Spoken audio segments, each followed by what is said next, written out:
Start.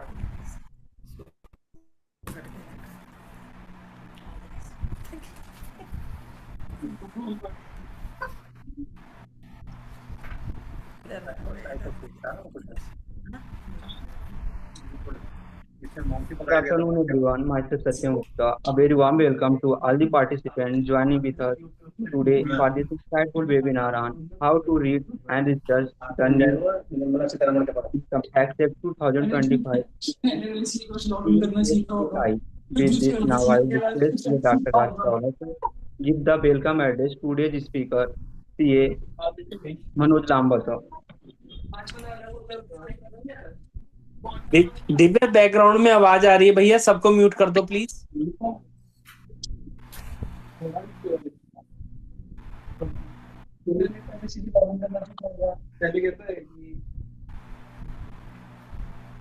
Thank you, Satyam. Good afternoon, everyone. Myself, CA Raj Chawla, welcome you all in this today webinar on New Income Tax Act. And today we have with us CA Manoj Lambaji, a very seasoned professional. We will discuss how to read and research the New Income Tax Act 2025 using Car Setu AI now, and he will navigate the New Income Tax Act 2025 with ease, map old section with new provisions instantly, conduct effective tax research using AI, compare old versus new law 2 seconds, generate simplified section summaries, draft opinion notes and representations faster, and use AI for compliance and litigation support. And friends, I want to request all of you, because you will have many queries regarding this today our webinar. So I will request, if you want to ask any of your query, you can ask our faculty directly, because our Zoom connection allow every attendee to discuss the query directly with the speaker. Or if you want to discuss it later on, then you can put your query in the Q&A. Our moderator, CA Dolly Karkaraji, will take up all of your queries after the deliberation of our guest speaker, CA Manoj Lambaji. And now, thank you very much for joining. Happy learning. Over to CA Dolly Karkaraji. Dolly ji, over to you. Thank you, sir. Thank you, sir. I, CA Dollydeep Pandya, moderator of today's session, welcomes our today's eminent speaker, CA Manoj Lamba sir, and our organizer of this session, CA Dr. Raj Chawla ji, in today's webinar on on the research of the new Income Tax Act 2025 using लेकिन जो hard copy है या scan copy है, दो चार case video सभी जाते जाते हमें दिए हैं, फिर हम जैसा चल रहा है दो तीन। Before inviting you to start this session, I would like to introduce Mr. CA Manoj Lamba sir with his brief introduction. CA Manoj Lamba sir is a seasoned chartered accountant renowned for his extensive expertise in auditing, income tax and company law, accumulated over a prolific career spanning 25 years. His dedication to nurturing startups and MSME businesses is evident through his multifaceted roles as a co-founder of BizGyan Private Limited, a distinguished startup recognized by the Government of India, and a registered mentor on the Startup India Government Portal. Manoj sir actively engaged in guiding startups. Beyond his professional pursuits, Manoj sir passionately imparts tax awareness through his widely followed YouTube channels Tax Ki Pathshala, aimed at enlightening his peers and the broader society. Manoj sir has also appeared on various financial and money TV channels like Aaj Tak, Money 9, where he regularly contributes to tax related discussions. He has delivered his insights and shows like Tax Ki Baat, Aapke Saath and Kar Varta, Hindi tax shows aimed at disseminating the tax related knowledge to the masses. Additionally, he has contributed articles to various tax awareness platforms and newspapers such as Tax Information, Tax Guru, CA Sansar, and CA Club India. His latest contribution is Revenue Rebound, a guide for MSME payment recovery. Serves as a comprehensive handbook for MSMEs navigating the complexities of payment recovery. With this, sir, I would like to please invite you for starting your deliberation, sir. Thank you, sir. Good evening, everyone present here. Before I start, please tell me whether I am properly audible. My voice is coming properly? Yes, sir. Okay, thank you. So first of all, I convey my sincere thanks to CA Dr. Raj Chawla ji, my big brother, Ma'am CA Dolly Deep ji, and other panelists for giving me an opportunity to share my views on a very, very important topic, you can say, of New Income Tax Act 2025. Friends, as you know कि अब ये income tax act 2025 आ चुका है, applicable हो चुका है, functioning start हो चुकी है. All section, all rules, all forms are live now.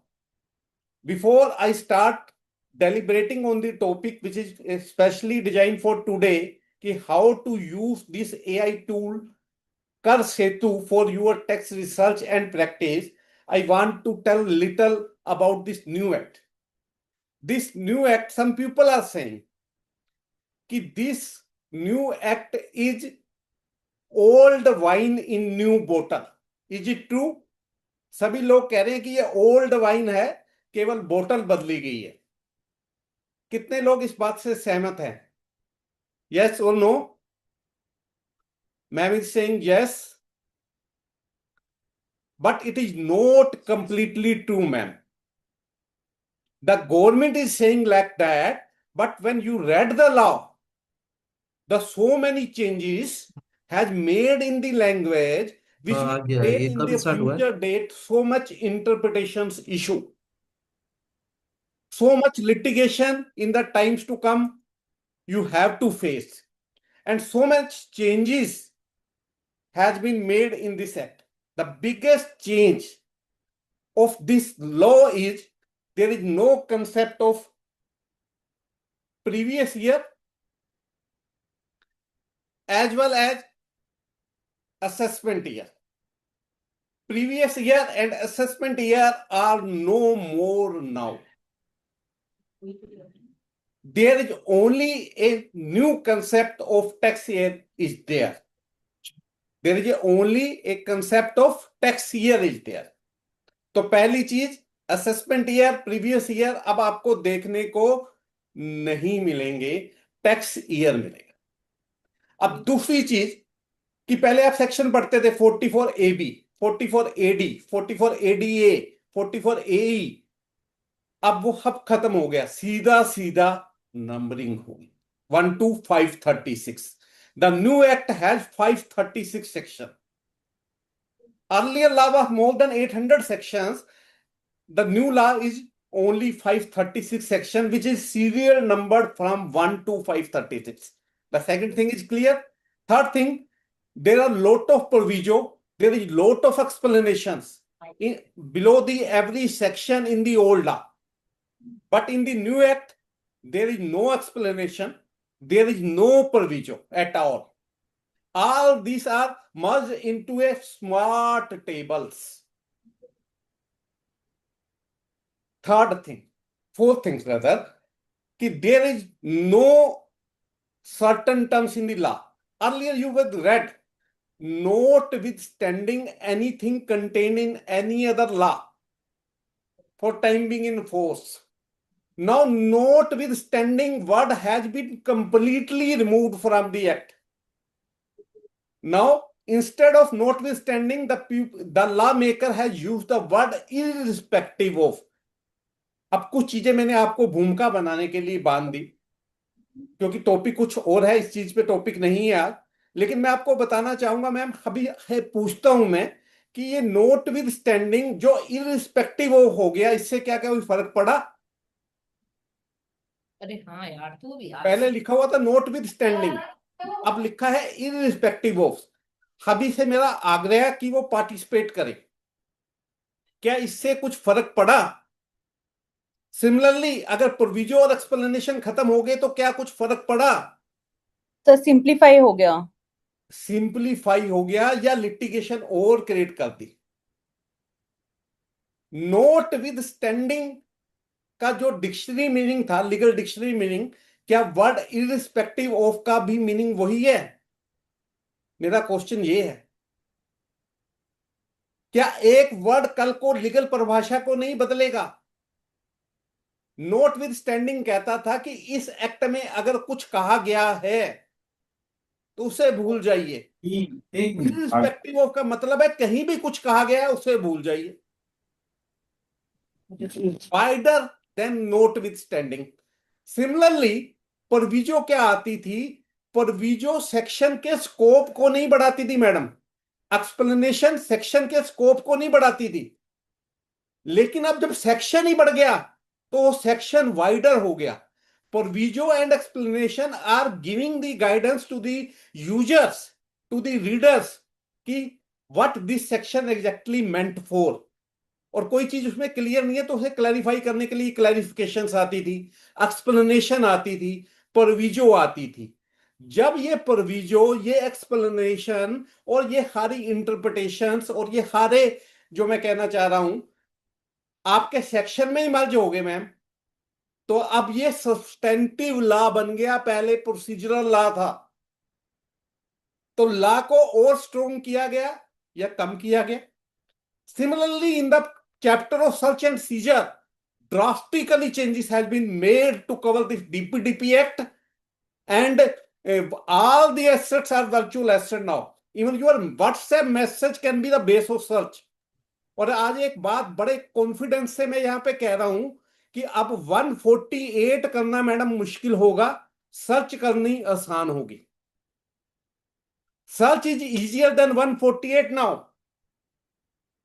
और बड़ी कॉन्फिडेंस से बात कह रहा हूं क्योंकि सर्च एक ऐसा प्रोविजन है जो बड़ा ही खतरनाक प्रोविजन है एक अधिनियम में। और अगर सर्च करनी इतनी आसान हो जाएंगी और तो इसका इंपैक्ट क्या आएगा, ये सारी चीजें देखने के लिए, ये सारी चीजें समझने के लिए आपको देखना पड़ेगा।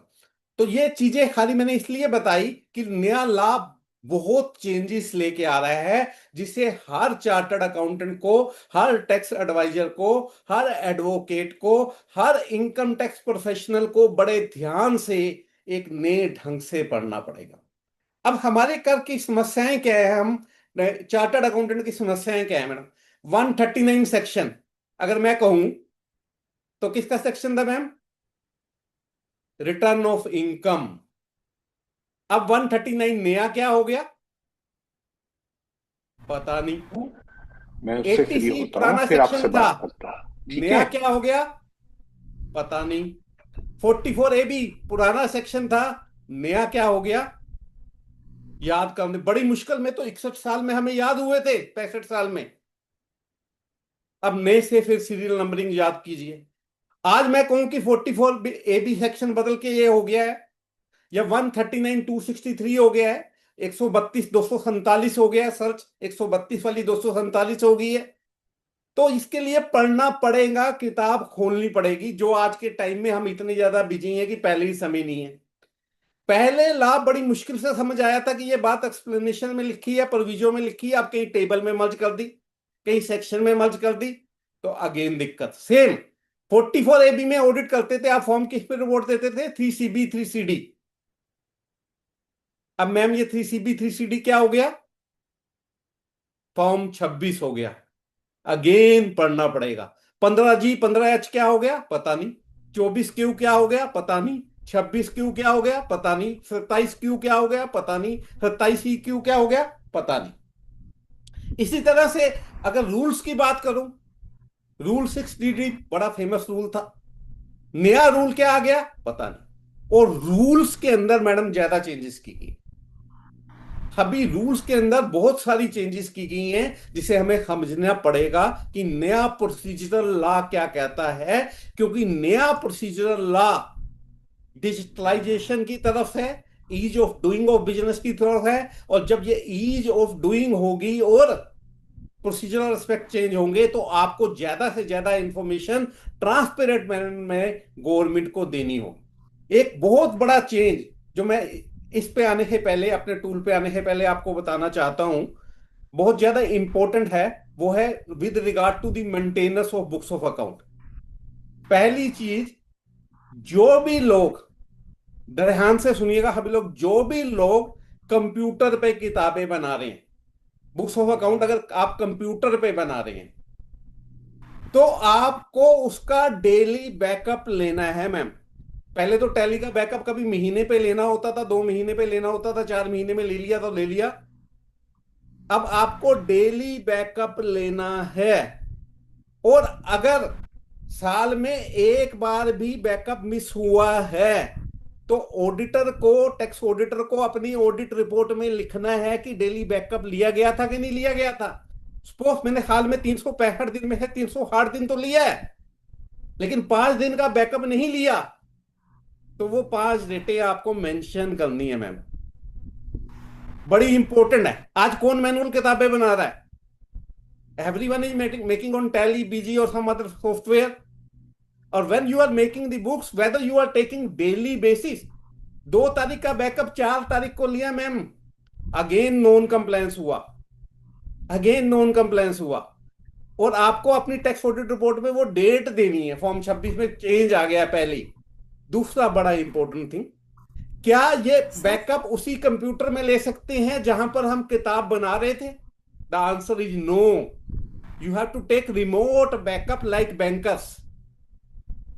थर्ड थिंग वेरी इंपॉर्टेंट, ये बैकअप का जो सर्वर है, सभी ध्यान से सुनिए, इंडिया में ही होना चाहिए। That server of backup must be situated in India.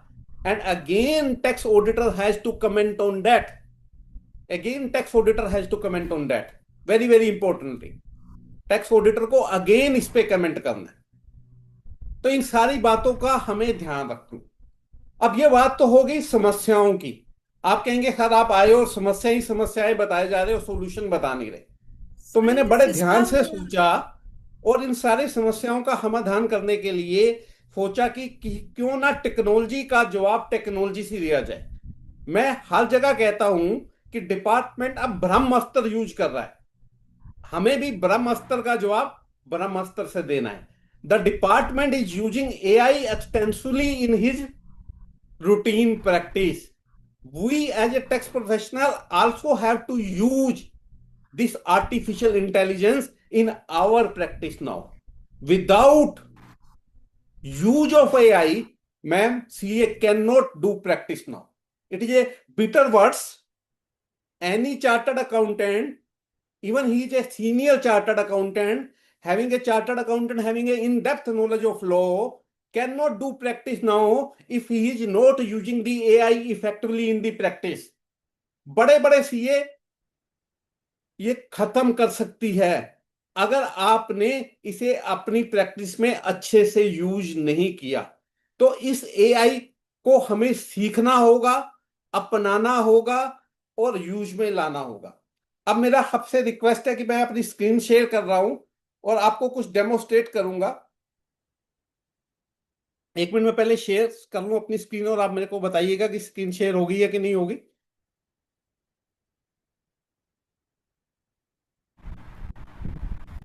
सही, बैकअप वगैरह डिवाइसेस पे ले सकते हैं ना?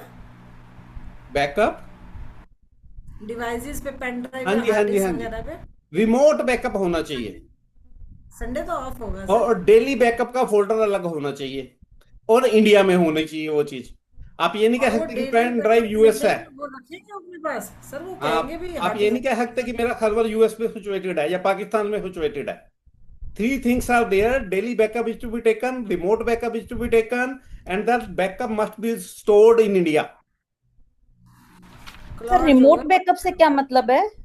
रिमोट का मतलब कि जिस कंप्यूटर में आपकी टैली चल रही है उसी सिस्टम में नहीं लेना, ओके ओके। दूसरे सिस्टम पे होना चाहिए। कोई वही सिस्टम करप्ट हो गया, आपको कोई मेरी तो टैली उड़ गई, मेरे पास तो डाटा ही नहीं है जो लोग कहते थे। सर जैसे होता है ना कि जैसे 10 दिन का बैकअप लिया, उसको डाल दिया और फिर वो कहते जी अब हमने पहले इसी तो के 10 ऊपर दिन का लेना नहीं है, 10 दिन को भूल जाओ, डेली बैकअप ओवरराइड नहीं हो सकता वो। डेली बैकअप लेना है, और सेम सिस्टम में नहीं लेना जो हम करते हैं कि बैकअप लिया और उसी पे ले लिया, फिर तो फायदा ही कुछ नहीं हुआ। कल को वो सिस्टम करप्ट हुआ, वो सिस्टम हैक हुआ, तो फिर बैकअप भी गया, तो उस बैकअप का क्या फायदा? Getting my point? Audit audit trial का ऑडिट है ये, ऑडिट ट्रायल का भी ऑडिट हो गया सर ये तो। जी जी। अब आइए, अब मैं आपको जो पोर्टल दिखाने लगा हूं, आप एक मिनट मैं स्क्रीन शेयर कर लूं।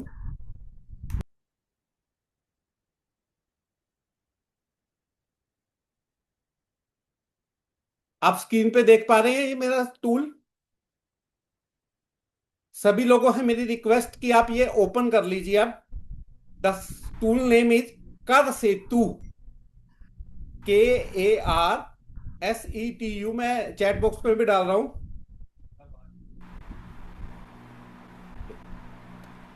कर सेतु .online चैट बॉक्स में लिखिए, लिंक डाल दिया गया आपके लिए। अब आप ये लॉगिन कर लीजिए और इस पे अपना अकाउंट क्रिएट कर लीजिए ताकि आप मेरे साथ साथ काम कर सकें। जो लोग क्रिएट करेंगे हम उन्हें डेमो दे रहे हैं एक दिन के लिए, ट्रायल के लिए, कि आप काम कर सकें। अब इसको एक्टिवेट कर लीजिए। अब देखिए, जब आप यहां पे करेंगे तो आपको लॉगिन करने के लिए कहेगा ये।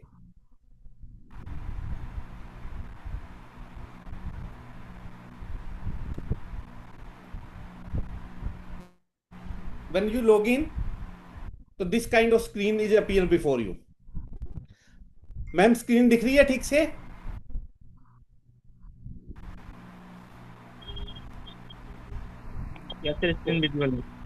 Okay okay. When you go to this screen, this kind of dashboard appears before you। तो सबसे पहला फीचर क्या है कि इसके डैशबोर्ड पे ही आप सारी की सारी न्यूज रियल टाइम बेसिस पे यहाँ पे देख पाएंगे। गवर्नमेंट साइड से जो न्यूज आ रही है यहाँ पे अपडेट हो जाएंगी, और यहाँ पे प्रेस पे जाएंगे तो जितने भी न्यूज़पेपर पे इनकम टैक्स से रिलेटेड जितनी भी रियल टाइम न्यूज आ रही हैं इंस्टेंटली यहाँ पे अपडेट होती रहेगी। इनकम टैक्स से रिलेटेड जो भी नए डिसीजन आए, जो भी नया न्यूज आई, यहाँ पे अपडेट होती रहेगी, यहाँ से देख पाएंगे। और नीचे देखिए आप, daily judgment 5 powered by Lex GPT. ये डेली 5 जजमेंट पूरे इंडिया के आईटी है जो आ रही हैं हाई कोर्ट सुप्रीम कोर्ट में है, 5 land bank judgment daily basis पे आपको मिलेंगी अपडेटेड। यहाँ पे यहीं से आप पढ़ सकते हैं, यहीं से आप डाउनलोड कर सकते हैं, यहीं से आप एनालिसिस कर सकते हैं। तो पहला डैशबोर्ड के बाद आगे बढ़ते हैं। सबसे पहले मैं आपको दिखाऊंगा सेक्शन सेतु। कम टू दिस सेक्शन सेतु। अब मैम यहाँ पे हमें करना क्या है, आप इनकम टैक्स एक्ट 1961 पे गए से आपको जानना है कि सेक्शन 139 क्या हो गया। तो आपने लिखा सेक्शन 139, यहाँ पे सिलेक्ट किया। यहाँ पे देखिए, या 139 आ गया या 263 आ गया। आपको एक स्क्रीन पे ही कंपैरिजन मिल रहा है कि ये सेक्शन 139 था, 263 आ गया है। आपको दो दो रैकनर रखने की जरूरत नहीं, दो दो रैकनर खरीदने की जरूरत नहीं। जो सेक्शन पढ़ना है डायरेक्ट उस सेक्शन पे जाओ, वहां पे डालो और ओपन हो जाएगा। अब यहां पे आप नीचे जाइए,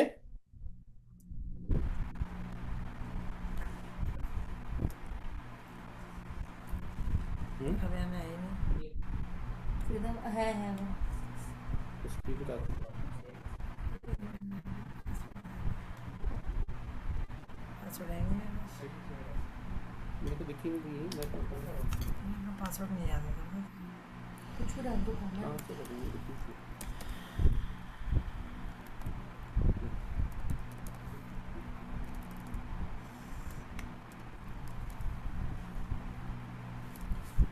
So when you see this screen, on the lower side you see the tab English Hindi, download comparison PDF, download Word, generate professional commentary, generate ready reckoner, smart research, one click compendium।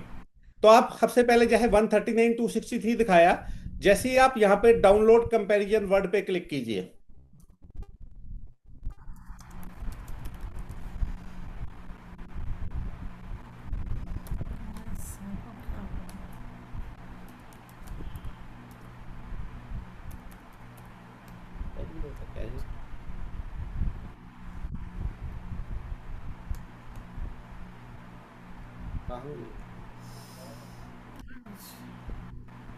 promotion for Australia. Manage. Spam में ना हो।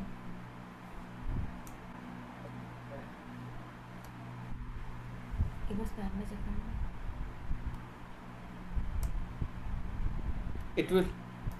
it will take 30 to 60 seconds to generate. Short सा भी देख लेते हैं. Meanwhile, it can generating the report. I will show to the picture of smart research also. If you want to write down any article on any section, you can write from here. You can prepare PPT if you want to deliver a lecture or they have to take any webinar or seminar. So you can prepare PPT from here also. You can create FAQ. Meanwhile, comparison PDF is ready.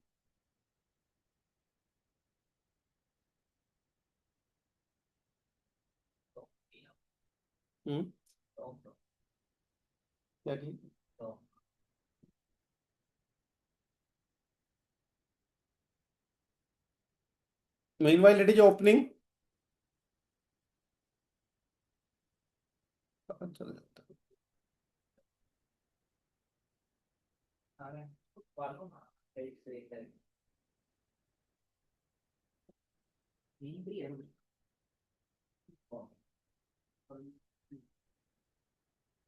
Board.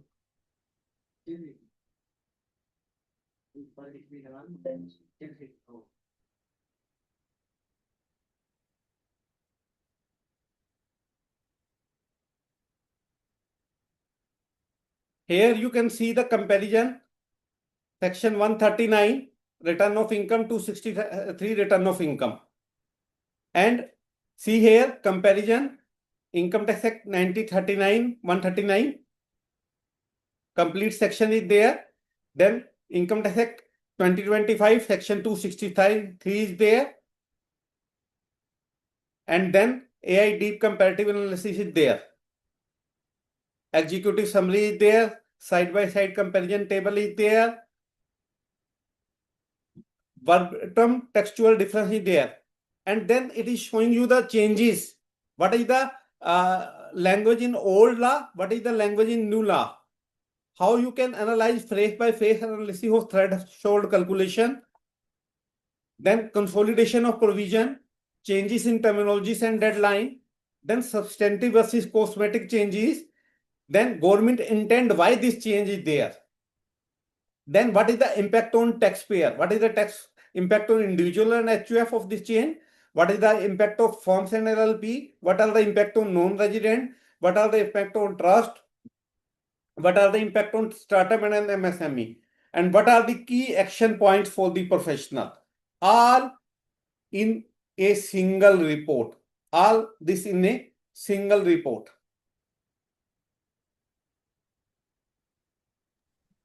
Visible नहीं है sir. क्या visible नहीं है? Screen just Screen. करेंगे।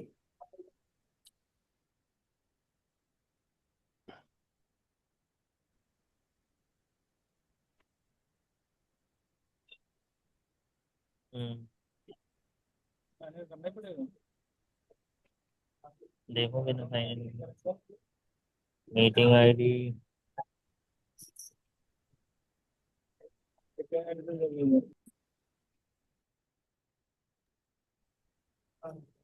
तीन बात लिखी है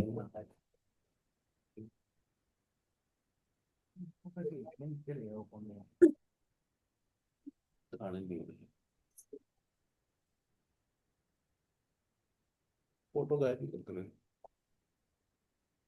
ईमेल आईडी साइन इन पे ही होगा विभाग लर्निंग लिखा है ना इसमें। हाँ ईमेल का पासवर्ड पता नहीं है आपको? हाँ पासवर्ड नहीं याद मुझे। हाँ कौन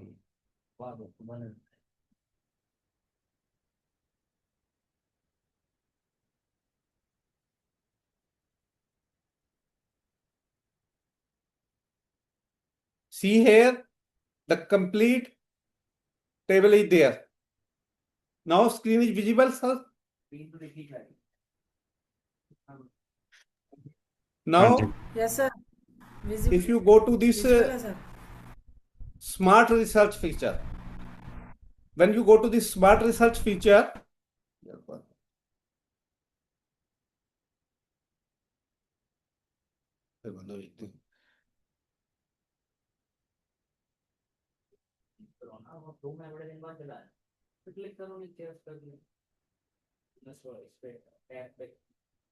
कहाँ पर गूगल क्रोम पे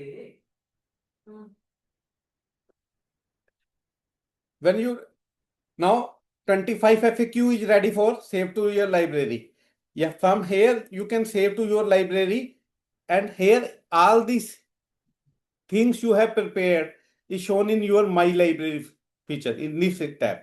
In this My Library, everything, every research you have done is shown here. All commentaries, all ready reckoner, all things you can generate. So by going to this section Setu, you can compare any section.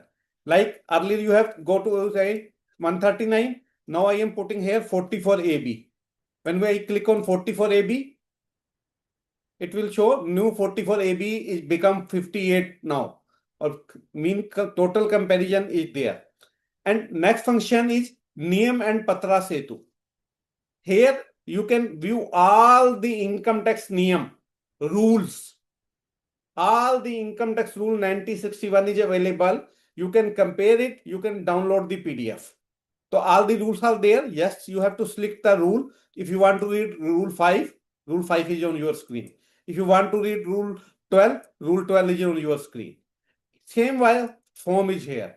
If you want to see form number 3 CD or form 26 is there, form 26 is there. You can download PDF directly from here. So all views, rules and forms you can view from here. The total PDF you can download from here. Then compare 1962 to 2026. Here you can do the wonder again. Suppose here I have selected form number 3 CD. So automatically it will show the old form is 3 CD, the new form is 26, and you can download the both. You can download the both forms, and then you can compare it. You can generate AI analysis. If I click on this button, generate AI analysis, it will generate the total comparison of both the form. What is in the old form, what is in the new form. पुराने form में क्या था, नए form क्या था, ये 1 minute में आपके हमने कंप्लीट एनालिसिस दे देगा, और आप इसे लाइब्रेरी में सेव भी कर सकते हैं और पीडीएफ जनरेट भी कर सकते हैं. तो it is in that way you can compare from 1962 to 2026, even 2026 to 1962. You can compare all section, you can compare all rules, you can compare all forms. Behind that, not only you can compare, you can generate ready reckoner, you can write article, you can generate commentary, you can generate comparison, you can generate PPT, you can generate FAQ, you can generate practical case study, everything you can generate from here. Then another very important feature is compliance calendar. Here you can see all the deadlines filing within the 7 days on which you can work. Not only it is showing you the all the deadlines, it also create a poster for you with your detail. When you click on this button, it will create a poster, like creating a poster for my firm Lamba Business Advisory Services LLP, Manoj Lamba, and I can share this poster with my clients. If this due date is filing, please prepare for compliance. So all the deadlines are there. Form 16 date, it is showing you is 15th June, 16A, 15 June, advanced tax is 15 June. So for I want to create a poster advanced tax, it is already prepared for you. From here, you can create, change, or generate. So here, compliance feature. You can want to see the TDS deadlines. You can see from here, TCS from here, advanced tax here, ITR here, audit here, international taxation here, SFTA here, trust and charity here, acquisition here. Same way, you can show the complete also. All. When you click on all, So it will show you the all. Now another beautiful feature we have launched in TDS TCS Setu. Setu means bridge. Now we have to create a bridge between the provisions of Income Tax Act 1961 and Income Tax Act 2025. तो सबसे पहले हमारे ऊपर TDS का impact पड़ रहा था, तो टीडीएस के फॉर्म लोगों को समझ नहीं आ रहे थे, दिक्कतें आ रही थी, तो उसके लिए हमने ये टीडीएस टीसीएस सेतु बना दिया। डैशबोर्ड पे ही आप देखेंगे तो आपको टीडीएस टीसीएस के सारे नए फॉर्म मिल रहे हैं। टीडीएस टीसीएस स्टेटमेंट 24 क्यू क्या हो गया, 138 हो गया। 26 क्यू क्या हो गया, 140 हो गया। 27 क्यू क्या हो गया, 144 हो गया। 27 ई क्यू हो गया, 143। रूल फॉर्म 24G क्या हो गया, 137 हो गया। Old form as well new form same है। all the TDS TCS certificate form 16 is now form 130, form 16A is 131, form 16B 132, form 27D 130, all TDS TCS certificate, then all new challans, then all compliance calendar of TDS TCS and this 24G, then all self declaration. Or if you are not making the compliance, what can be the consequences, what can be the interest, what can be the late fees, what can be the penalty, what can be the disallowance. Just on a single screen you can see the complete view. Then you can see the rate chart, complete new chart is there, complete TDS chart is there for your comparison. Here you can study fastly the old law as well as the new law.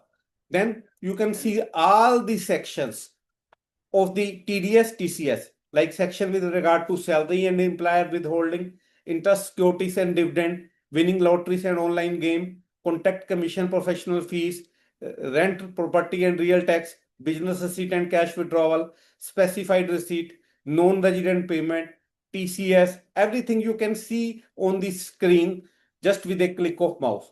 In the same manner, you can see all the forms, quarterly returns, TDS, TCS, all returns you can see here. Periodic statement, TDS certificate, challan forms, then declarations, then application, then relief and adjustment. And all you can see here with regard to TDS.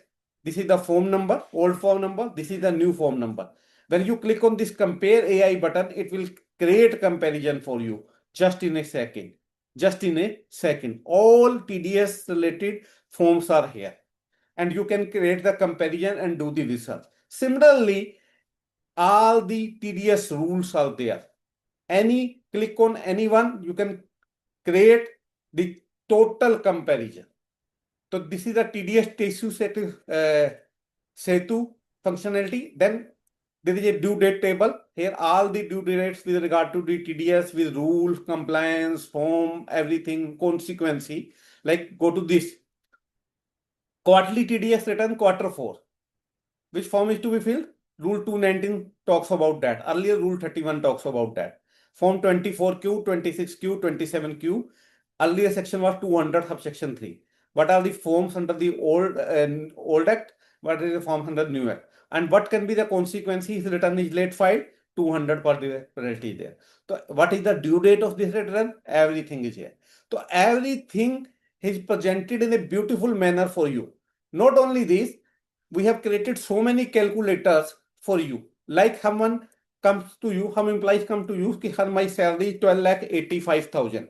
How much monthly tax is to be deducted? Just with the click of mouse, you can tell him 867 per month is to be deducted. When you put salary here, like 18,15,000, it is say 13,433 रुपए हर महीने कटेंगे। आपने 35 लाख डाला, कुछ भी नहीं करना, salary की फिगर डालनी है, सारा कुछ आपके लिए कैलकुलेट हुआ है। Similarly, non-salary calculator is there. Here select the section. Post contractor, सब कॉन्ट्रैक्टर की पेमेंट है, 1 लाख रुपए की पेमेंट है। टीडीएस पैन नंबर नहीं दिया तो 20% कटना है, 20,000, ये आपको बता देगा। From drop down box just select any section, it will tell you the tax. So simple. Insurance feature, repurchase of mutual fund, everything, every section is covered. Then if you want to collect deduct or collect the tax on property or rent, select here sale of immovable property. I have sold a property for 1 crore 75 lakhs. So tax is to be deducted 1,75,000. This calculator is. Similarly, interest and late fee calculator is there. So 50,000 TDS is to be deducted. You have deducted 45 days late. Delay in payment to the government is of 30 days and delay in filing the TDS statement of 20 days. How much I have to pay extra? So it is showing you 5750 have to be paid extra. Income tax calculator is there. Here you can do the income tax calculation. Similarly, repeal and saving. This is a very, very important feature of this tool, you can say. Repeal और saving बड़ा important feature है इस tool का, जो आप देख पा रहे हैं. अब मैं आपसे एक क्वेश्चन पूछता हूं पहले चैट बॉक्स में. सपोज कीजिए, फिर चला जाता चैट बॉक्स पर क्लिक करते.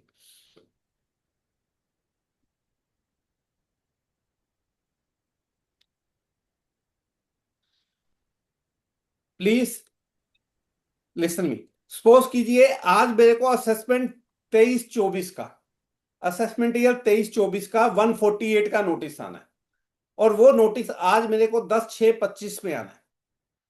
तो किस लॉ में आएगा ये? मैं आपसे पूछ रहा हूं. सपोज कीजिए आपका 148 का असेसमेंट ईयर 23-24 का केस लगना है और आपको आज 10/6/25 में कोई नोटिस आया है. ये किस एक्ट में आएगा? 1961 में या 2025 में? Sakshi Grewal is writing 1961. Veena is writing 61. Why 61? Notice is coming on 10th June 2026. Now new law is the law of land. आज 10/6/26 को जब नोटिस आ रहा है, जब एओ साहब ये काट रहे हैं, तो नया लॉ लग चुका है. ये 61 में क्यों आएगा साक्षी जी, वीना जी?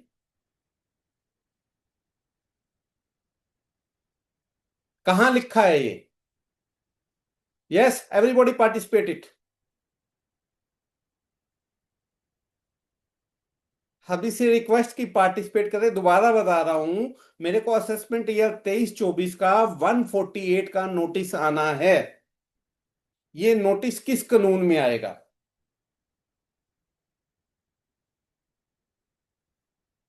Because the proceeding is before 1st April 2026, Veena ji is writing. But I want to know that where it is written.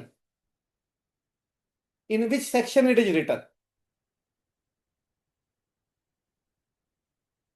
No, Haman is writing 2025.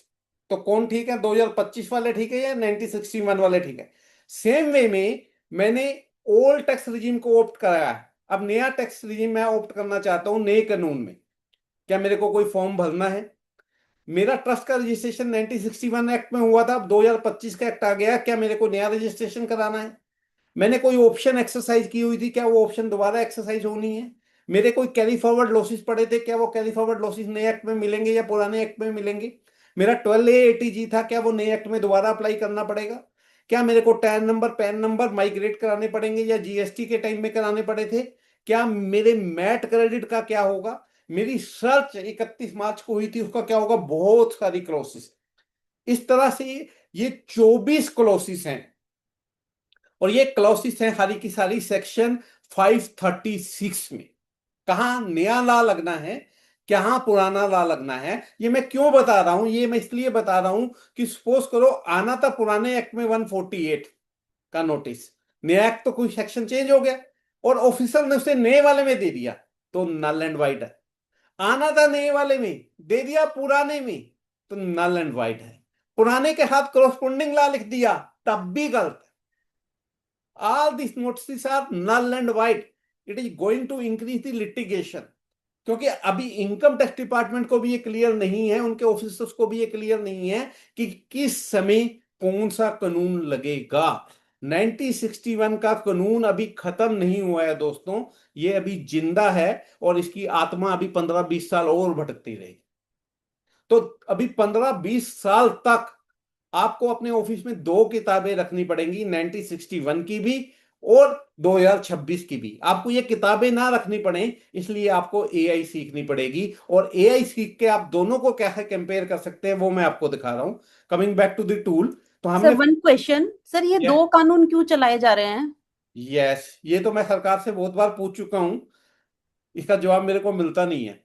मैं तो ये पूछता हूं, अभी अगर ये 2061 वाला कानून अगर 25 साल और चल रहा था तो लाने की जल्दी क्या हो रही थी? Exactly sir, exactly sir, GST क्या आ जल्दी गया हो रही पुराना। थी? अब मैं ये बता रहा हूं, जैसे अभी बात हुई कि किसी का 148 होना है। 148 अगर ब्लैक मनी वाला केस है या फॉरेन एसेट है तो 16 साल तक हो सकता है मैम। तो आज 26 के बाद 42 में उसका नोटिस आ सकता है, और 42 में भी जब नोटिस आएगा तो कौन से कानून का आएगा? 1961 का आएगा, क्योंकि 536 सेक्शन जो रिपील एंड सेविंग है उसमें लिख दिया। और 536 सेक्शन अपने आप में एक किताब है जो हमारे प्रोफेशनल्स के लिए पढ़ना बहुत मुश्किल था, तो उसके लिए मैंने एक कैलकुलेटर बना दिया। तो मैंने यहाँ पे देखिए, अब आपको करना क्या है, यहाँ पे असेसमेंट ईयर 23-24 है सपोज कीजिए, और ठीक मेरे है। को नोटिस आना है 147 का रीअसेसमेंट का। यहाँ पे मैंने सेलेक्ट किया 147 148, और वो नोटिस से मेरे को आया है 8/6/26 को। अब हमें कंफ्यूजन है, कुछ लोग कभी कह रहे थे कि पुराने कानून में आना है, कुछ कह रहे थे नए में आना है, कुछ कह रहे थे पता ही नहीं, हमें तो पता ही नहीं अभी ये 536 क्या है। तो मैंने आपके लिए एनालिसिस कर दिया, यहाँ पे एनालिसिस कीजिए, ये आपको बता देगा कि कौन सा कानून लगना है, और इधर 536 के कौन कौन से क्लोजेज पे आप फॉल कर रहे हैं, ये आपको यहाँ पे भी आपके लिए टोटल सेक्शन पढ़ तो के सर बता अगर देगा। मेरे जैसा कोई नया टैक्स प्रैक्टिशनर है, उसको तो दोनों पुराना भी लर्न करे और नया भी। तो उसी को लर्न ना करना पड़े, इसके लिए टूल है मैम, कि अच्छा आपकी अच्छा। समस्या का समाधान कर रहे हैं, इससे पूछ लो कि यहाँ पे कौन सा कानून लगना है। हाँ, आप तो चलो नए प्रैक्टिशनर हो गए, हमें तो 30 साल हो गए काम करते। मैं कह रहा हूँ मेरे को याद नहीं हो रहे सेक्शन की 139 263 हो गया, 44 AB 58 हो गया। नहीं सर, इसका रीजन कुछ तो होगा, मतलब क्या कारण है दो दो कानून पढ़ने के परेशानी? इसका रीजन ये है कि नया कानून अभी ऑफिसर जितनी अपील पड़ी है, पैसा पड़ा है, अगर 1960 वाला खत्म कर देते तो हम क्या कहते हैं कि मेरी तो डिमांड ही खत्म होगी, नहीं मेरी तो सर, अपील ही खत्म सर होगी। जैसे जीएसटी आया तो उसमें भी तो कोई समाधान निकाला होगा कि पुराने तो कानून जीएसटी जीएसटी के में अभी हिसाब तक से। अपीलें चल रही हैं, एक्साइज की भी चल रही हैं, सेल टैक्स लॉ की भी चल रही हैं, उन्होंने टैक्स माफ थोड़ी कर दिए, अच्छा। तो उसमें चल रही हैं, तो इसमें भी वही झगड़े रहते हैं। इन्होंने इसलिए इसको एक इस रूट देने की कोशिश की। Getting my point? अब यस मैं सर। ये कहता हूँ कि मेरा इनकम टैक्स का केस लगा हुआ था, पिछले साल लग गया था, पुराने कानून में लग गया था, अब तो नया कानून आ गया, कि मेरा एक्ट केस ही खत्म हो गया? नहीं तो फिर सेम वे में नहीं मेरे पास 12A था। नहीं सर, उसमें एक लाइन ही डाल दी जाती कि अब जो सारी चीजें होगी नई कानून के हिसाब से चलेगी। यही तो कह रहा हूँ मैम, इसके लिए 536 सेक्शन डाला गया। ओके सेक्शन ओके, कौन सा 5। डाला गया? 536 डाला गया, जिसका नाम है repeal and saving. Okay sir, okay. पहले हब सेक्शन में उन्होंने लिखा the act of income tax act 1961 has hereby repealed. Repealed का मतलब बहुत खत्म हो गया, पूर्णतः खत्म हो गया। साथ ही सब सेक्शन 2 डाला, जो ये कहता है कि ये चीजें जिंदा रहेंगी। ठीक है सर। सर वो 24 चीजें उन्होंने बताई कि ये 61 वाले कानून में ही चलेंगी जब तक कि ये पूरी तरह खत्म नहीं हो जाती। वो कौन कौन सी चीजें बताई उन्होंने? जैसे मैं आपको बताता हूं, असेसमेंट। पहली चीज क्या होती है इनकम टैक्स में? Assessment, reassessment, recomputation, rectification, revision, appeal, आपका असेसमेंट, ऑर्डर, नोटिस, ये सारे पुराने कानून में ही चलेंगे। Okay sir. तो 9 चीजों के अलावा बची कौन सी चीज? हम्म। इनको क्यों जल्दी हो रही थी? मतलब आज भी अगर मेरे को नोटिस आना है तो 148 का वही 143(2) आएगा, वही 147 का नोटिस आएगा, नए एक्ट का नहीं आएगा, उसी फॉर्म में आएगा। नोटिस ऑफ डिमांड आएगा तो 156 में आएगा, अपील फाइल करनी है तो फॉर्म 35 में करनी है, और वही अपील अगर 26-27 के बाद की है तो नए में करनी है। तो अभी सारे टैक्स प्रोफेशनल इस बात में कंफ्यूज हैं कि कहाँ ओल्ड ला, कहाँ न्यू ला। तो उसके लिए हमने एक टेक्निकल चीज आपके लिए बनाई कि जो आपको बता देगी कि कौन सा ओल्ड ला लगना है, कहाँ पे न्यू ला लगना है। अब जैसे मैं आपको ये दिखा रहा था, यहाँ पे हम क्लिक करेंगे जब, तो ये आपके लिए एनालिसिस बना देगा। जैसे मेरे वाले केस में ये पूरा एनालिसिस उसने बना दिया कि कौन सा ला लगना है, और यहां से आप PDF इसकी डाउनलोड कर लें। कोई भी क्वेश्चन है इससे पूछिए और यहां से डाउनलोड कर लीजिए। ठीक है सर। ये पीडीएफ आपके लिए डाउनलोड हो जाएगी आपके सिस्टम में। जब आप इसको ओपन करेंगे, मैं दिखा भी देता हूँ किस तरह से पीडीएफ बनेगी। ये देखिए, ये पीडीएफ आपके लिए रेडी है। स्टेटस क्या बता रहा है? सेव्ड। सेव्ड मींस जहां पुराना लार लगना है। Getting my point? Yes sir. सभी को क्लियर? तो इस तरह है, आप यहां से पढ़ सकते हैं कहां पर आपको। अब अगर नोटिस 61 वाले कानून में आया तो आपको जवाब भी 61 वाले कानून के प्रोविजन के अकॉर्डिंगली देना है। नोटिस 2026 में आया तो उसका जवाब भी 2026 वाले कानून में देना है।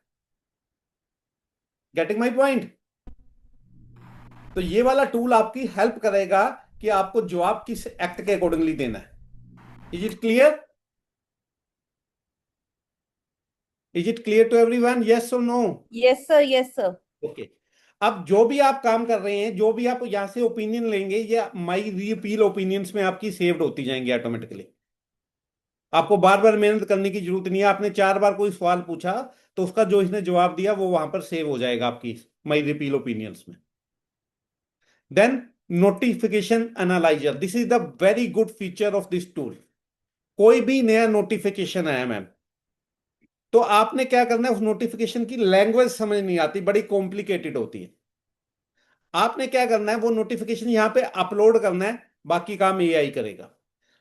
आपकी टाइम बचे इसलिए मैंने 2 कर रखे हैं, एक मैं आपको ओपन करके दिखा रहा हूं। ये नोटिफिकेशन आया अभी डिन के ऊपर, यह भी बजट में चेंज आया। और इस चेंज में इन्होंने क्या कर दिया कि कोई भी डॉक्यूमेंट, पहले क्या था कि हमारी फाइनेंस मिनिस्टर साहिबा ने कहा था कि 1 अप्रैल 18 के बाद, आई थिंक 1 अक्टूबर 19 के बाद, सॉरी 1 अक्टूबर 19 के बाद अगर कोई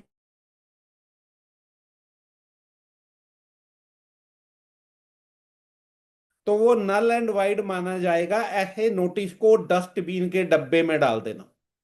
क्या बोला था मैम? डस्टबिन के डब्बे में डाल देना, ये फाइनेंस मिनिस्टर साहिबा ने बोला था। आज इन्हें याद आया कि गलती होगी। इस बजट स्पीच पे क्या बोल रहे हैं कि हमारे ऑफिसर से बहुत सारी गलतियां होगी, जिसकी वजह से उन्होंने बहुत सारे नोटिस पे, बहुत सारी चिट्ठियों पे डिन नंबर जनरेट नहीं किया, जनरेट करना भूल गए, गलत जनरेट कर दिया, बाद में जनरेट किया, सारे पेजों पे मेंशन नहीं किया, ए का दिन बी में मेंशन कर दिया, बी का दिन सी में मेंशन कर दिया, सी का दिन डी में मेंशन कर दिया, या जनरेट किया ही नहीं, या मैनुअली जनरेट कर दिया, या जनरेट करना भूल गए, कुछ भी हुआ। ऐसी छोटी छोटी गलतियां अधिकारियों से होती रहती हैं। वो हमारे कर्मचारी हैं, इसलिए उनके सारे गुनाह माफ। इसके कारण जो हजारों करोड़ रुपए की डिमांड जीरो हो गई थी, वो दोबारा जिंदा कर दी। वो दोबारा जिंदा कर दी, रेट्रोस्पेक्टिव इफेक्टमेंट कर दी 1 अक्टूबर 19 से। अब उसके बाद क्या हुआ, ये दिन के ऊपर पंगा ये पड़ गया कि जो सर्कुलर आया था वो जिंदा था। अब ये 31 मार्च 26 को वो सर्कुलर लेके आ गया। अब सर्कुलर की लैंग्वेज इतनी कॉम्प्लिकेटेड होती है, नोटिफिकेशन की लैंग्वेज इतनी कॉम्प्लिकेटेड होती है कि समझना मुश्किल है। तो मैंने आपने क्या करना है, यहां पर ये नोटिफिकेशन की कॉपी लगाओ, अपलोड करो, analyse and save to library करो। आपके लिए एनालिसिस रेडी जो है आपकी स्क्रीन पे आ रहा है। एग्जीक्यूटिव समरी क्या है, ये डॉक्यूमेंट आइडेंटिफिकेशन क्या है, ये सर्कुलर है, इसका नंबर 4/2026 है, 31/3/26 को आया है, सीबीडीटी ने इशू किया है, और ये दिन से रिलेटेड है। ये सब्जेक्ट और स्कोप की बात करता है, ये स्टैट्यूटरी एंकर्स की बात करता है, ये की प्रोविजंस क्या हैं, इसमें क्या चेंज हुआ है, पुराने वाले से क्या डिलीट किया है, नया क्या इंसर्ट हुआ है, और क्या बिल्कुल नया सब्स्टिट्यूट किया गया है, किस डेट से इफेक्टिव होगा, कौन कौन लोग इससे प्रभावित होंगे, क्या क्या एक्शन आपको लेने होंगे, क्या डॉक्यूमेंट इसके लिए तैयार करने होंगे, क्या इंफॉर्मेशन रिक्वायर करनी होगी, क्या क्या रिस्क या पेनल्टीज लग सकती हैं, क्या एफएक्यू हो सकते हैं, और आपकी पर्सनल ओपिनियन क्या है। इतना डिटेल्ड एनालिसिस आपके लिए 1 मिनट से पहले तैयार कर देगा। ये समझ आया है नोटिफिकेशन एनालाइजर किस लिए है? Is it clear to everyone? ये नोटिफिकेशन एक बार थोड़ा रिपीट करेंगे सर शॉर्ट में? हाँ बिल्कुल करता हूं। कोई भी नया इनकम टैक्स का नोटिफिकेशन आ रहा है, कोई भी सर्कुलर आ रहा है, वो हम इस साइट पे डाल देंगे। उसको आप यहाँ डाउनलोड कीजिए, इसको पढ़ना चाहते हैं आप, एनालाइज करना चाहते हैं, इंटरप्रेट करना चाहते हैं, यहाँ पर क्लिक करके अपलोड कर दें। अपलोड जब करेंगे उसके बाद ये analyse and save to library का बटन आप दबाएंगे तो ये ऑटोमेटिकली सेव हो जाएगा, जैसे कि ये नीचे हुआ है आपके लिए। और यहां से आप इसको पढ़ने के लिए पीडीएफ और वर्ड में भी डाउनलोड कर सकते हैं। अब जैसे पीडीएफ पे क्लिक करेंगे, जैसे मैंने भी किया है, ये पीडीएफ आपके लिए खुल जाएगा। एक minute, this PDF is ready for you. देखिए ये पूरी पीडीएफ आपको आपको मिल जाएगी। अब पहले लोग क्या कहते थे कि हर हमें तो इंग्लिश कम समझ आती है कुछ लोग, तो आप इंग्लिश में भी जनरेट कर सकते हैं, हिंदी में भी जनरेट कर सकते हैं। यहां से आप सेलेक्ट कर सकते हैं कि आपको इंग्लिश प्लस हिंदी दोनों में चाहिए। हिंदी में चाहिए तो हिंदी ओनली कर लीजिए, इंग्लिश में चाहिए तो इंग्लिश कर लीजिए, इंग्लिश हिंदी दोनों में चाहिए तो इंग्लिश हिंदी दोनों कर लीजिए। उसी तरह दोनों एनालिसिस आपको करके दे देगी ये। Getting my point sir? Is it clear to everyone? Yes yes, thank you sir, thank you. ठीक है, अब आइए हर एक ऐसा फीचर दिखाना चाह रहा हूं जिसमें आप भी बिग फोर के लेवल के एडवोकेट, प्रैक्टिशनर या सीए बन जाएंगे। अब आइए लीगल ओपिनियन। यहां पर अब आपकी मैं तवज्जो चाहूंगा। पहले आपके पास कोई क्लाइंट आया जो आके ये कहता है कि भैया मेरे को इस टॉपिक के ऊपर लीगल ओपिनियन चाहिए, तो जनरली पहले आप बहुत मेहनत करते थे, उसे मुंह जुबानी बता देते थे, रिटर्न में कोई ओपिनियन नहीं देते थे। Now you are able to create legal opinion in writing so beautifully. तो मैं किसी एक यूजर से रिक्वेस्ट करूंगा कि वो मेरे को टॉपिक बताए कि मेरे को इस चीज के ऊपर लीगल ओपिनियन बनानी है। मैं ऑन दी लाइव अभी आपको बना के दिखाऊंगा। सर 5 मिनट 148 का नोटिस का जवाब कैसे दें? नहीं, 148 तो सिंपल हो गया। 148 में इशू क्या है? नॉन रेसिडेंट को जो हम रेमिटेंस जाती है, पहले जो 195 में जाती थी, वो कौन सी कंट्री में है, कौन सा डीटीए है, जब पेमेंट जाती है तो वो सारा हमको समझना पड़ता है। उसके लिए क्या उसके लिए हो सकता है? नहीं, आपसे क्लाइंट का क्वेश्चन क्या है, मेरे को इशू बताइए। मान लो यूएसए का क्लाइंट है, इंडिया की किसी हमारे क्लाइंट कंपनी को कोई सर्विस देती है, तो उसमें टीडीएस कितना कटेगा, नहीं कटेगा, क्या है वो? आप यहाँ पे मेरे को सब्जेक्ट लिखवाइए। क्या आप कहना चाहते हैं? Taxation of non withholding tax वाला इशू है। Taxation of non residents in case of withholding tax rate for non resident. किस केस में नॉन टैक्स रेट? हाँ जी, किस चीज में, किस रेट, किस टॉपिक पे टैक्स रेट चाहिए आपको? वो कोई हमारी टेक्निकल कंसल्टेंसी देता है हाँ, कोई? यही पूछ रहा हूँ। Taxation of non resident on technical consultancy fees. Okay, हाँ जी, कंसल्टेंसी देता है वो। यूएस में इंडिविजुअल है, वो वहां का एक इंडिविजुअल बंदा है। टू यूएसए, टू यूएसए है ना, to US resident, to US residents.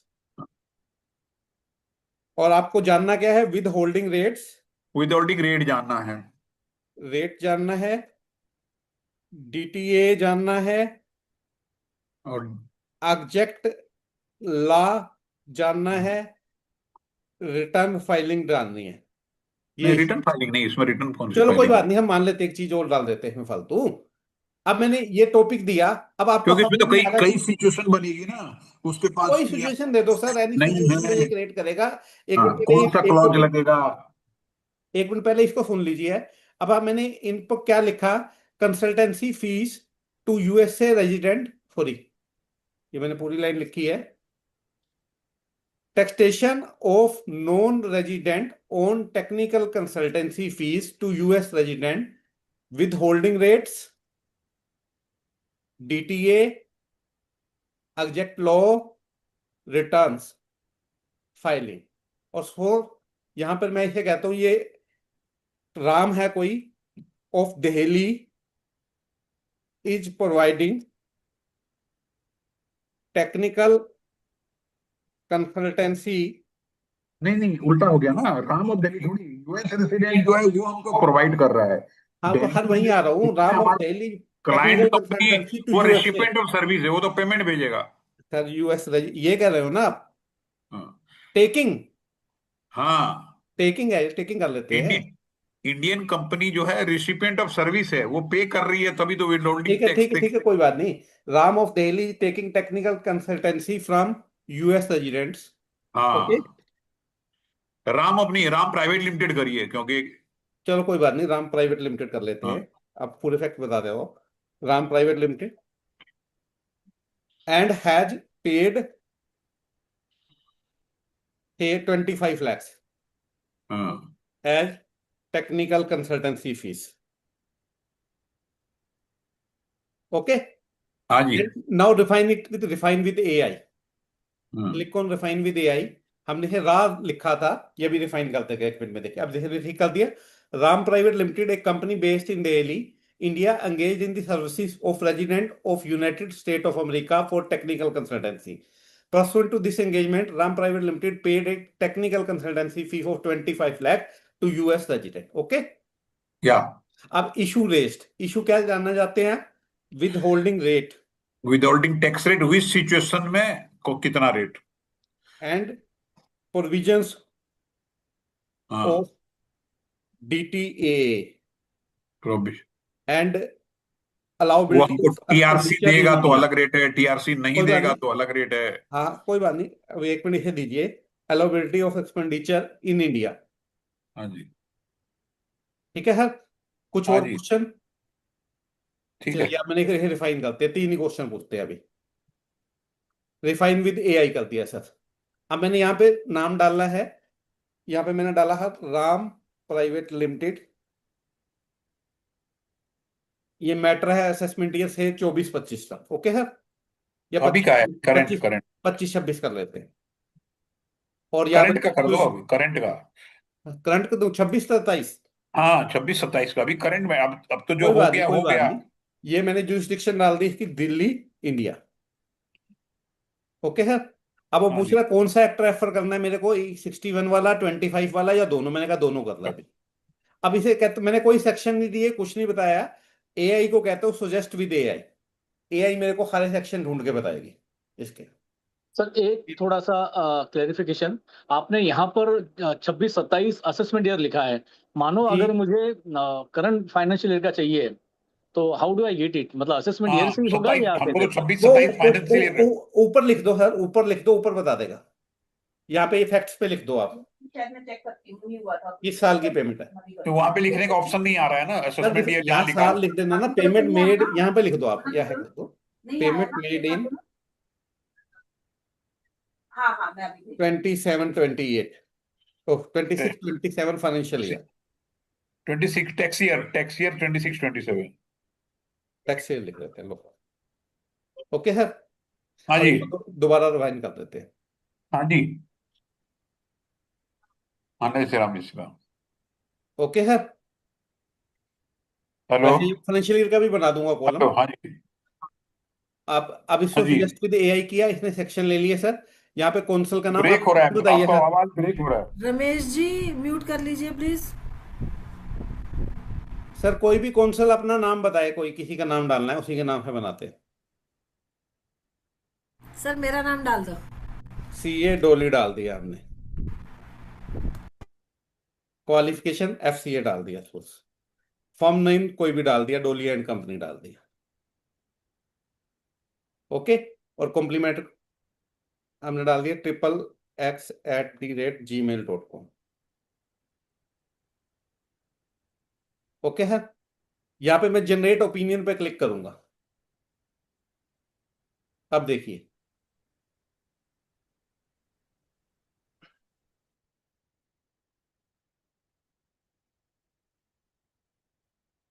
दो मिनट लगेगा सर ये। मीनवाइल जो लोग बाद में डुले हैं, हमने चैट बॉक्स में इसको ज्वाइन करने का लिंक दिया हुआ है, वो कर सेतु ऑनलाइन पे जाके अपना अकाउंट बना ले। हम 1 दिन का ट्रायल उनको फ्री दे रहे हैं।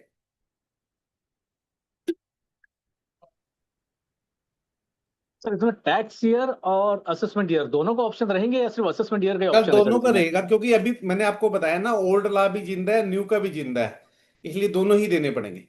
सर कोई ऐसा सॉल्यूशन है सर, कहीं पे कोई सा नोटिस आया किसी भी सेक्शन के अंडर, वो नोटिस स्कैन करके डाल दे और अब बता मैं दे? आ रहा हूँ अभी। पहले एक चीज समझ लीजिए। अब देखो यहाँ पर ये मेरी लाइब्रेरी में अपने आप सेव होगी सारी लीगल ओपिनियन जितनी बनाई है। ये हाल में जो कही थी, अब मैं इसको ओपन करता हूँ सर, इसकी PDF ओपन कर रहा हूँ। क्या बनाइए आपके सामने स्क्रीन पे दिखा रहा हूं। ये कर सेतु लीगल ओपिनियन आ गई, प्रोफेशनल लीगल ओपिनियन। सब्जेक्ट इसने दे दिया taxation of non resident on technical consultancy fees to US residents without withholding sir rate sir लीक डीटीए सर दिख एग्जैक्ट नहीं ला रहा है सर, रिटर्न ये फाइलिंग। सर डॉक्यूमेंट दिख नहीं रहे सर, वो डॉक्यूमेंट दिख नहीं रहे सर, ये आप जो पढ़ जी रहे हो, आप जो डॉक्यूमेंट पढ़ रहे हो, I am not able to see that. सिर्फ ये डेस्क अपना डैशबोर्ड दिख रहा है, not able to see the document which your. Document नहीं देख पा रहे, जस्ट मिनट, यहाँ पे ओपन कर लेते हैं, स्क्रीन से दिखा देता हूँ आपको। ये देखिए स्क्रीन अब दिख रहा है। Yes yes, now it is visible. Okay okay sir, यहाँ पे पहले ऊपर टॉपिक आ गया, title and subject of the opinion, legal opinion on the taxability and withholding obligation for technical consultancy fees paid to United State of America resident by an Indian company. Addressee and engagement. The opinion is provided to Ram Private Limited, assessee, an Indian-based company in Delhi, concerning its obtained Income Tax Act 25 with respect to this matter for the assessment year 26-27 उठाया इसने। The scope of example limited to the advising of publicity withholding. Then executive summary is there. Then background or statement of fact is there. Then what document and material reviewed by you is there. What are the issues presented for opinion? First, whether technical consultancy fees paid to US resident are subject to withholding tax in India under Income Tax Act 61, whether double taxation avoidance agreement between India and USA are applicable to determine the taxability of technical consultancy fees paid to USA resident, or USA resident to earn such technical consultancy allowable for deduction under Income Tax Act। ये तो होना नहीं चाहिए था। चलिए अब इसके बाद रेलेवेंट स्टेटरी प्रोविजन आ गए। 5(2) सेक्शन वो कह रहा है scope of total income of non resident. 5(9)(2) income deem to accrue or arise in India for technical services. Section 115A tax on dividend royalty technical fees in case of non resident. Section 90 sub section 2 relief where DTA is applicable, and section 195 other sums payable to non residents. यही section लगते हैं sir, लगभग यही section लगने हैं sir. हाँ जी हाँ जी, पुराने लॉ में तो यही है। हाँ पुराने लॉ में यही लगने हैं। चलिए सर, अब सर्कुलर नंबर 4 डिजाइन वाले आ गई। देन कुछ जजमेंट इसने ढूंढी हैं, ये हो सकता है अभी ठीक ना आ रही हो, ये आपको चेक करनी पड़ेंगी क्रॉस। देन इश्यूज क्या थे, ये इश्यूज आ गए सर। ये इसके ऊपर इसने अपनी ओपिनियन फ्रेम कर दी, ये इशू ये ओपिनियन आ गई सर। डिटेल क्या है तीनों इश्यूज पे। फिर ये conclusion and opinion on each issue आगे कि आपकी फाइनल ओपिनियन क्या है। अब इसने क्या लिखा देखो, फाइनल ओपिनियन में पढ़ते हैं। The technical consultancy fees paid to USA resident are subject to withholding tax. किस सेक्शन में सर? 195 में। यही होता है सर। हाँ जी। उसके बाद ए का check fall under the definition of fee for technical services which are deemed to accrue or arise in India under section 9(1) double taxation avoidance agreement between India and USA are applicable to determine the taxability of technical consultancy fees paid to clause under article 12 is not satisfied and US resident has no permanent establishment in India। ये उल्टा पड़ गया, जो हमने पहले गलत लिख दिया था। The income may not be taxable in India, क्योंकि हमने वहां पे किया तो इनकम यहाँ है ही नहीं उसकी कोई। Okay, resident to earn such technical consultancy fee is generally not allowable for deduction under the Income Tax Act 1961। क्योंकि यूएस रेजिडेंट है, उसकी इनकम है तो उसको यहाँ कोई खर्चा नहीं मिलना है। ठीक है सर। ये recommendation and compliance road map आ गया। 15 CA भी भरना होता है आपको इस पे सर, यही भरते थे ना हम। हाँ जी हाँ जी। ये देखो उन्होंने बता दिया 15 CA भी भरना पड़ेगा। टैक्स बट ये पुराने लॉ में दे रहा है ना, नया लॉ का तो दिया ही नहीं इसने सर। वो उसको अभी ठीक कर देंगे हम, अभी आज पहली बार ही तो दिखा रहे हैं। जो नई लॉ वाली आ रही है प्रोविजन, उसको चेंज कर दूंगा मैं। आपने तो वहां पे बोला था दोनों लॉ का बोल के, बहुत सिलेक्ट किया था, तब भी एक ही दिखा रहा है सर। उस ईयर 26-27 दिया है ना, 27-28 देते तो आ जाता। दिया है ना। नहीं नहीं, आपने वहां पे लिखा ना टैक्स ईयर, आपने बाद में लिखा ना फाइनेंशियल ईयर लेकिन नीचे कॉलम 26-27। नहीं है ना, उसको ठीक करना पड़ेगा, ठीक कराना हाँ, पड़ेगा। वो आपको मुझे अपडेट ठीक करना हो, पड़ेगा। लेकिन मैं आपको स्टाइल दिखा रहा हूँ कि इतनी हाँ, जल्दी वो आप ठीक इतनी है। ओपिनियन कर सकते हैं। सर वो तो वेरी जो चीज़ ब्यूटीफुल, है वो ठीक हो जाएगा। Very good sir, very good. हाँ, वो तो ठीक हो जाएगा, वो तो हम कल तक ही ठीक कर देंगे। अब आइए हर एक, जो अभी मैम पूछ रहे थे नोटिस नेविगेटर। मेरे को कोई नोटिस आया, मैं इसको नोटिस देता हूं तो क्या ये उसका जवाब तैयार कर देगा? यहाँ पे आपको एक करके दिखाते हैं। न्यू एनालिसिस पे गए, यहाँ से मेरे पास कोई नोटिस अगर पड़ा है तो मैं यहाँ अपना अपलोड करते हैं यहाँ पे।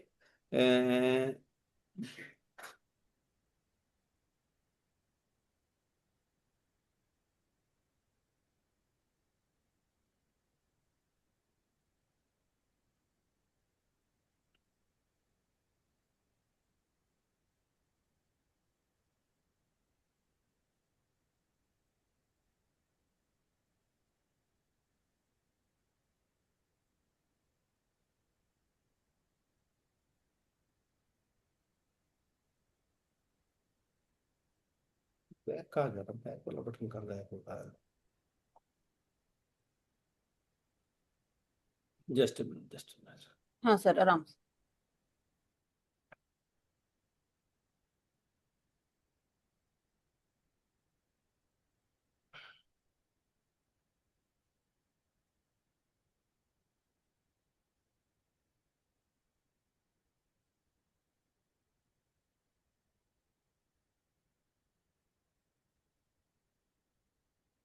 ये शो कॉस्ट नोटिस एक आया हुआ था मेरे पास, ये शो कॉस्ट नोटिस मैंने यहाँ पर लौट किया।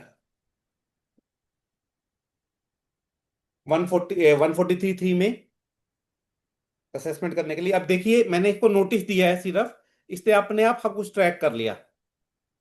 शो कॉस्ट नोटिस है 143 का, असेसमेंट ईयर 24-25 का, एसएससी नेम अपने आप आ गया, एसएससी एड्रेस अपने आप आ गया, नोटिस अंडर सेक्शन अपने आप आ गया, डिन नंबर अपने आप आ गया, असेसमेंट ईयर अपने आप आ गया, इशूइंग अथॉरिटी अपने आप आ गया, डेट ऑफ इशू अपने आप आ गया, डेट ऑफ सर्विस अपने आप आ गया, रिस्पॉन्स ड्यू डेट अपने आप आ गया।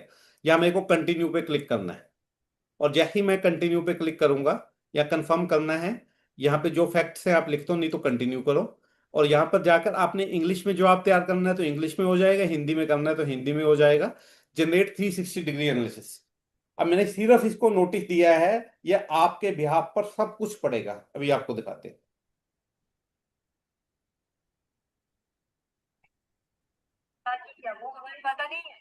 सर ये फीचर्स बहुत अच्छा है, वेरी नाइस है।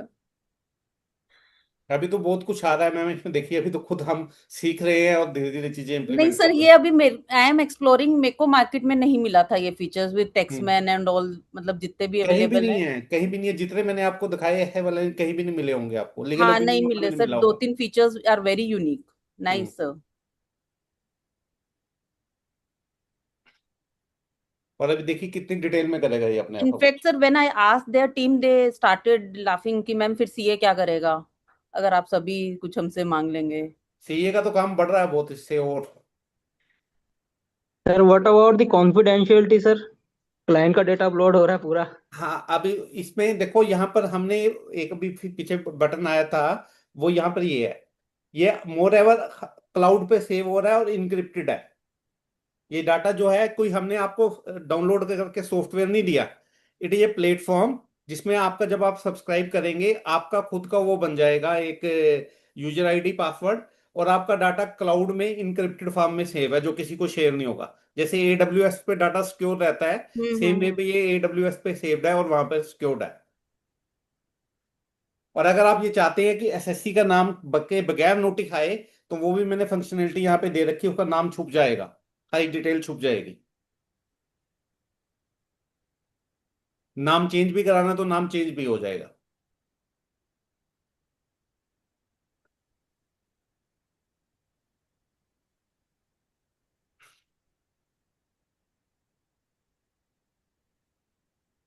थोड़ा टाइम लग रहा है इस पे।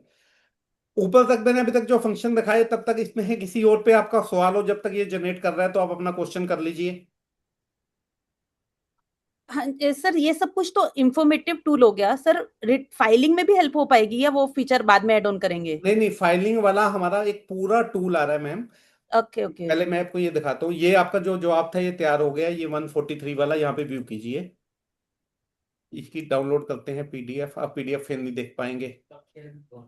कोई नहीं सर, ऐसे ही पढ़ लेते हैं। एक मिनट, सिंपल पहले वैसे स्क्रीन पे दिखा देता हूँ मैं। यहाँ पे देखिए आप अपने यहाँ पे व्यू करते हैं दोबारा, ये सेक्शन आ गया 144B। कौन सा होता है? Faceless assessment. अब सेक्शन 1 क्लोज ये of income tax act passing a final assessment order under section 143(3). This is the document identification, this is the previous year, this is the issuing authority.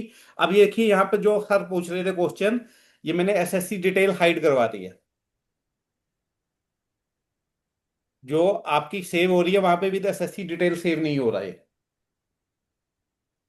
अगर आप चाहेंगे तो आ जाएगी, अगर नहीं चाहेंगे तो नहीं आएगी। Okay, got it? Okay sir. फिर ये नोटिस का है सर्विस हुआ है, इलेक्ट्रॉनिक सर्विस हुई है ई फाइलिंग पोर्टल पर 15/2/26 को। रिस्पॉन्स ड्यू डेट क्या थी? 21/2/26 थी, 11 hours. Ward assessment faceless assessment है, इसलिए कोई वार्ड नहीं है। अब वैलिडिटी एंड लिमिटेशन चेक क्या है? 143(2) का नोटिस चेक करना पड़ेगा आपको, टाइम से आया था कि नहीं आया था, किस डेट को इशू हुआ था, इसमें हमने बता ही दिया है कि 30/6/25 को आया था, 28/6/25 तक आपने इशू किया गया था 143(2), जबकि 30/6/25 तक आना था। चाहे अभी आप 30/6/26 तक आने हैं, केस कब तक लगने हैं आप इस साल के? 30/6/26 तक, ठीक है? तो 28/6/25 को ये आ गया था। अब उसके बाद 30/6/25 तक बिल्कुल ठीक था। 143(2) इशू हुआ था, 143 के लिए ये था डिन वैलिड था, जुरिस्डिक्शन ओके है, कंक्लूजन। मतलब जो 4 प्रिलिमिनरी जुरिस्डिक्शन चेक करते हैं वो इन्होंने लिमिटेशन और वैलिडिटी चेक कर लिया पहले और कह दिया कि नोटिस तो वैलिड था। क्या लिखा है कंक्लूजन में? The notice is prima facie a valid notice with in the period of limitation issued by a proper jurisdictional authority under faceless assessment scheme. Then nature and purpose of assessment क्या है? Show का notice क्या है या draft assessment order क्या है? 144(b) में assessment करने के लिए एसएससी को कितने की एडिशन रिटर्न इतने की भरी है और कितने की एडिशन प्रपोज कर रहा है? 2,20,00,000 रुपए की। कौन कौन से सेक्शन रिवोक किए हैं? 143(3), 144(b) और सेक्शन 69(c) में अनएक्सप्लेन्ड एक्सपेंडिचर की एडिशन ये करना चाहता है। और 115(b)(e) में टैक्स लगाना चाहता था 78% इस सेक्शन में। और 131(1)(a) में इन्हें विटनेस के लिए और उसके लिए नोटिस दी। 133(6) की रेलेवेंस है, सारे सेक्शन दे दी जो रेलेवेंट है। फिर अब प्रोसीजर एंड कंप्लायंस ऑडिट भी कर दिया। इसमें आप सबसे बड़ा इसने क्या किया है, जो हमने इसमें ग्राउंड ले रखा था, denial of right to cross examine. क्योंकि ये थर्ड पार्टी स्टेटमेंट पे केस था, हमने इसे क्रॉस एग्जामिन के लिए अपॉर्चुनिटी मांगी थी, जो अपॉर्चुनिटी इसने हमें दी नहीं। तो ये मेन ग्राउंड बनेगा। वो कह रहा है denial of right of cross examine. Second, improper drying of adverse variation, ये आ गया। और ये नीचे उसने सारे इशू दे दिए, क्या क्या वेरिएशन प्रपोज्ड है, कितना अमाउंट ऐड करना चाह रहा है, किस सेक्शन में करना चाह रहा है, डिपार्टमेंट रिस्ट्रायल क्या है और आप कैसे ही रिबटल करेंगे। पूरा सारे इसने पॉइंट वाइज दे दिए हर एडिशन के। रिस्क कंपोनेंट क्या होते हैं, 115(b) क्या होता है, ये हल चार्ज रेट क्या है, कितनी टैक्स लायबिलिटी आपकी रेज हो सकती है, सारा बता दिया। अवेलेबल डिफेंसेस क्या है आपके पास, वो भी बता दिए।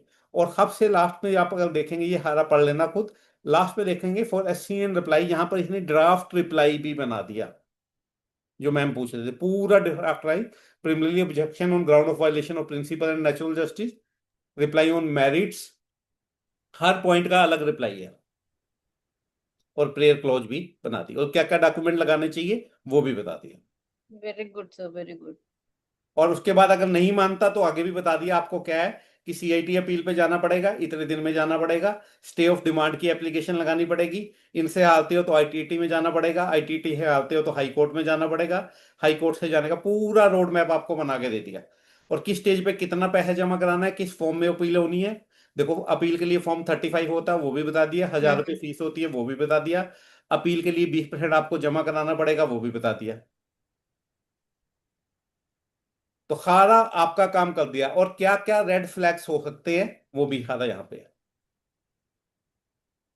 क्योंकि अभी बड़े इनिशियल स्टेज पे है। जैसे जैसे लोग यूज करेंगे, हमें फीडबैक आएगी आप लोगों की, तो हम इसको और इंप्रूव करने की पोजीशन में है।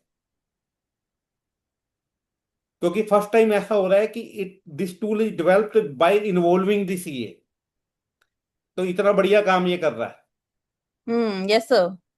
क्योंकि काम तो प्रोग्रामिंग तो प्रोग्रामर कर रहे हैं, लेकिन मैं उनके साथ जुड़ा हुआ हूं, तो ये सारी गाइडेंस उसके अकॉर्डिंगली काम हो रहा है, तो धीरे धीरे ये बढ़िया होता जा रहा है। और what ever you have done in smart research, जो जो करेंगे ये आपका बेकार नहीं जाएगा। चाहे आपने ये नोटिस का रिप्लाई बनाया तो यहाँ पे सेव हो जाएगा, ये अगली बार उसी को कॉपी करके उसी में चेंजेस करके आप भेज सकते हैं, दोबारा रिसर्च करने की जरूरत नहीं है। कोई आपने आर्टिकल लिखा था, वो आर्टिकल यहाँ सेव हो जाएगा, कुछ और किया तो वो वहां पे सेव हो जाएगा। तो देन इसके बाद आते हैं ये स्मार्ट रिसर्च और माई लाइब्रेरी के बाद यहाँ पर है एक, ये हमारा बहुत अच्छा फंक्शन है ब्लॉग स्टूडियो। मैम ये यहाँ पे एक काम करते हैं, जैसे सपोज करो टीडी ऑफ रेंट एक टॉपिक है, TDF of rent under section 194I। आप इस टॉपिक पे कोई ब्लॉग लिखना चाहते हैं और से इस बार हिंदी में लिखना चाहते हैं। किसके लिए लिखना चाहते हैं वो पूछ रहा है, चार्टर्ड अकाउंटेंट के लिए लिखना चाहते हैं, बिजनेस ओनर के लिए लिखना चाहते हैं, सैलरीड के लिए लिखना चाहते हैं, एनआरआई के लिए लिखना चाहते हैं, किसी मैं कहता हूँ चार्टर्ड अकाउंटेंट और टैक्स प्रोफेशनल के लिए आर्टिकल लिखना है। और टोन क्या रखनी है वगैरह, ऑथोरेटिव रखनी है, कन्वर्सेशनल रखनी है, एक्सप्लेनर रखनी है, एनालिटिकल रखनी है, मैं कहता हूँ एनालिटिकल रखनी है। देन ये सेक्शन इसने अपने आप सेलेक्ट कर लिए सारे, और कितने वर्ड का लिखना है, मैं ये कह रहा हूँ 2200 वर्ड्स का लिखना है। और यहाँ पे कहता हूँ जनरेट ब्लॉग।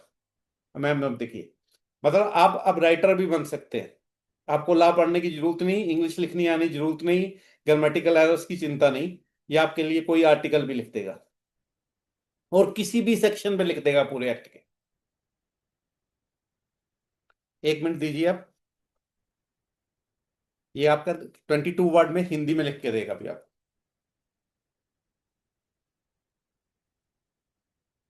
ग्रेट। मीनवाइल जब तक ये जनरेट कर रहा है हम बाकी फीचर्स की बात करते हैं। एक नीचे आप देख रहे हैं ब्रांडिंग प्रोफाइल, अभी तक ये प्रोफाइल में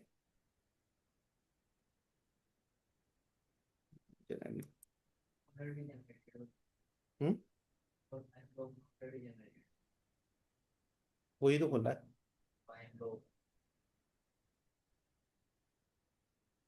ये देखिए इस तरह से ये क्रिएट कर देगा। वगैरह मैं आपको ये दिखाता हूँ, ये व्यू देखेंगे, ये आर्टिकल जैसे वर्चुअल डिजिटल एसेट पे मैंने एक लिखा हुआ है, Indian virtual digital asset tax framework analytical guide for professional. ये टोटल आर्टिकल आपका आ गया। Why this matter, the legal position, the charging provision, flat 30%, the computation method, the standard approach, no intra head head off, मतलब complete blog on section 40 VDA virtual digital asset. Complete blog आपके लिए ready है, कहीं पे आप post कर सकते हो। और जब आप इसको देखेंगे माई ब्लॉग में, यहीं पे फीचर आ रहा है, यहीं से आप व्यू कर सकते हैं, यहीं से पीडीएफ डाउनलोड कर सकते हैं और यहीं से अपने व्यूअर्स के साथ शेयर भी कर सकते हैं। ठीक है, तो ये उसके बाद मैं एक और चीज बता रहा हूँ आपको, ये branding profile is very good feature. यहाँ पर आप अपनी फर्म का लोगो भी अपलोड कर सकते हैं, अपनी फर्म का टैगलाइन बना दीजिए, तो जो भी रिप्लाई बनेंगे, जो भी ब्लॉग बनेंगे, कुछ भी बनेंगे, उस पर आपकी ब्रांडिंग आएगी। Getting my point? तो यहाँ पर आप कुछ भी बनाइए, यहाँ पर अपना लोगो अपलोड कर लीजिए सीए वाला, यहाँ पे आप फर्म नेम डाल दीजिए, अपनी डेजिग्नेशन डाल दीजिए, क्वालिफिकेशन डाल दीजिए। इतना भी हमारा ब्लॉग भी ड्राफ्टेड हो गया। सर इसमें एथिक्स वेथिक्स तो कुछ वायलेट नहीं होंगे हमारे? एथिक्स क्या है इसमें, तो अब तो ऐड परमिट होगी है हमारी नॉन अटेस्टेड सेक्शन में, अब तो ऐड भी गवर्नमेंट इंस्टीट्यूट ने परमिट कर दी। अब सारी जगह हम एडवर्टाइज कर सकते हैं सर? हाँ, तो अब अटेस्ट फंक्शन को छोड़ के ऑडिट का मोह छोड़ दो बस। अच्छा अच्छा अच्छा, जिसने ऑडिट का मोह छोड़ दिया वो बहुत तरक्की कर जाएगा, ठीक और है जो सर। ऑडिट के दलदल में रह जाएगा वहीं के वहीं रह जाएगा। ठीक है सर। ठीक है, तो यहाँ पे आप कुछ भी आप कर सकते हो, और वह भी कुछ नहीं, हम तो आईसीआई का लोगो लगा रहे हैं और अपनी फर्म का नाम लिख रहे हैं। ठीक है सर। मेरी बात समझ आ रही है? हाँ हाँ सर आ कोड ऑफ गई। एथिक्स में तो हम कुछ भी नहीं कर रहे हैं, सीए का लोगो लगा रहे हैं और अपनी फर्म का नाम लिख रहे हैं। आर्टिकल तो आप कहीं भी बुक में लिख सकते हो, न्यूज पब्लिशर में आर्टिकल लिखना, कहीं जर्नल में लिखना, वो तो वही परमिसेबल है। Got it? हाँ गॉट इट। तो यहाँ से आप कुछ भी कर सकते हैं, जो भी आप सब्सक्रिप्शन और इनवॉइसेस लेंगे यहाँ पर आपको दिखता रहेगा। जैसे आप सब्सक्राइब कराते हैं, किस डेट को आपका एक्टिवेट हुआ था, किस डेट तक सब्सक्रिप्शन है, क्या आपने दिया था, यहीं पे आपके बिल, यहीं पे रसीदें, सब कुछ रिकॉर्ड आपका यहीं पे सेव रहेगा। और एक फीचर अभी आज ही हमने लॉन्च किया है, that is from admin desk. इस पे आ रहा हूँ वापस। जैसे अभी आपने देखा असेसमेंट फाइनेंशियल ईयर 26-27 जो के अभी 30 जून 26 तक लगने हैं, इसकी कंपलसरी स्क्रूटनी की गाइडलाइंस आई हैं। अच्छा यस किन केसेस में 100% केस लगेगा, चाहे आपने रिटर्न अपडेट कर दी है, चाहे आपने रेक्टिफिकेशन कर दी है, चाहे आप अपील में हैं, चाहे कुछ भी है, तो ये कंपलसरी केस फिक्स होने ही होने हैं। तो जैसे वो आता है नोटिफिकेशन, तो हमें क्या दिक्कत आती है कि बहुत सारी प्रोविजन उसकी हमें समझ नहीं आती। तो हमने आपके लिए क्या किया है, एडमिन डेस्क में इसकी समरी बना दी है। Guidelines for compulsory selection of return for compulsory scrutiny for the financial year 26-27, और की पॉइंट्स बता दिए भी, ये वाले एरिया ऐसे हैं जो केस 100% लगेंगे ही लगेंगे। कब तक लगेंगे, किससे नोटिस आएगा, और कौन कौन इफेक्टिव हो रहे हैं इससे, अरे यहाँ पे मैंने बता दिया। और इसका पीडीएफ डाउनलोड आप कर सकते हैं। और ओरिजिनल आपको चाहिए कि ये नोटिफिकेशन क्या था, इसकी कॉपी क्या थी, तो ये कॉपी भी आपको मिल गई।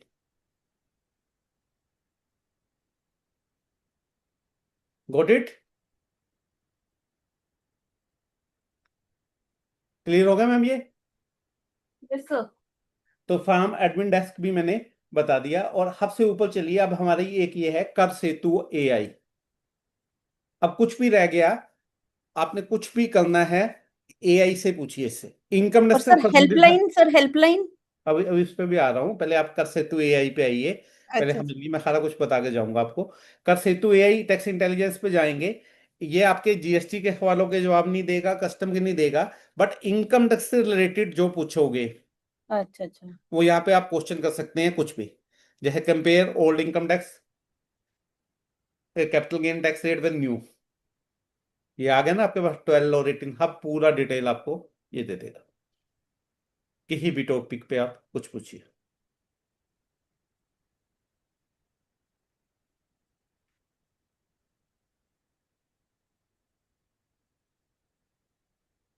ठीक है, अब ये भी मैंने आपको दिखा दिया।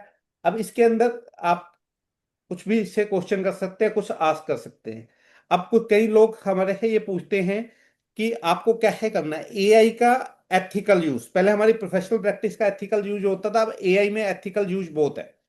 आप ये जितना काम एआई से करवा रहे हैं, जैसे मोबाइल से हम कॉल करते थे मैम, तो हमारे क्या क्रेडिट लगते थे और रिचार्ज कराना पड़ता था, हमें हाँ टॉक हाँ। टाइम लगता था।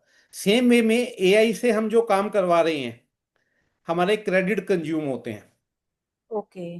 जैसे जो भी मैंने काम किया, it is not free of cost. जो भी मैंने रिपोर्ट लिखवाई, आर्टिकल लिखवाया, it is our virtual assistant, it is our artificial assistant which can do any task ordered by you. कुछ भी कर सकती है एआई, लेकिन इसके पीछे उसे क्रेडिट खर्च हो रहे हैं। वो क्रेडिट के लिए हमें क्रेडिट बाय करने पड़ते हैं।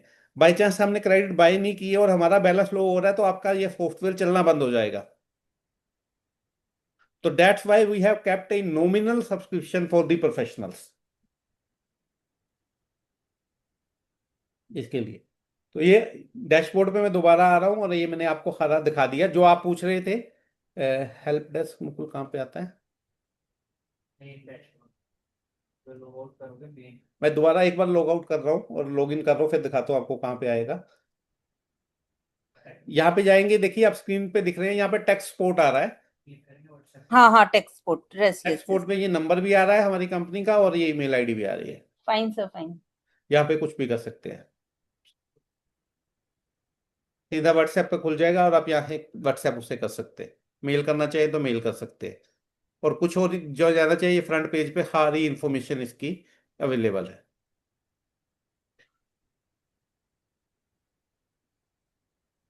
तो now it is all from my side. Now any question is there, तो यू कैन आस्क मी।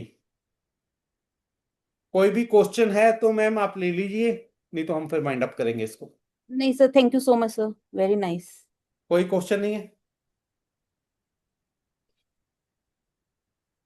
किसी भी पार्टिसिपेंट की कोई भी क्वेरी हो तो आप चैट बॉक्स, अभी 5 मिनट हम हो रहे हैं, तो हम कुछ भी डिस्कस कर सकते हैं और पूछ सकते हैं। जो क्वेश्चन है आप लोगों के, आप ये यहीं पे ले लीजिए, हम 5 मिनट में यहीं पे रिजॉल्व कर दूंगा मैं उसको। डोली जी चेक कर लीजिए प्लीज। पोस्ट पूछा जवाब दो, पोस्ट पूछा कोई जवाब दे दो।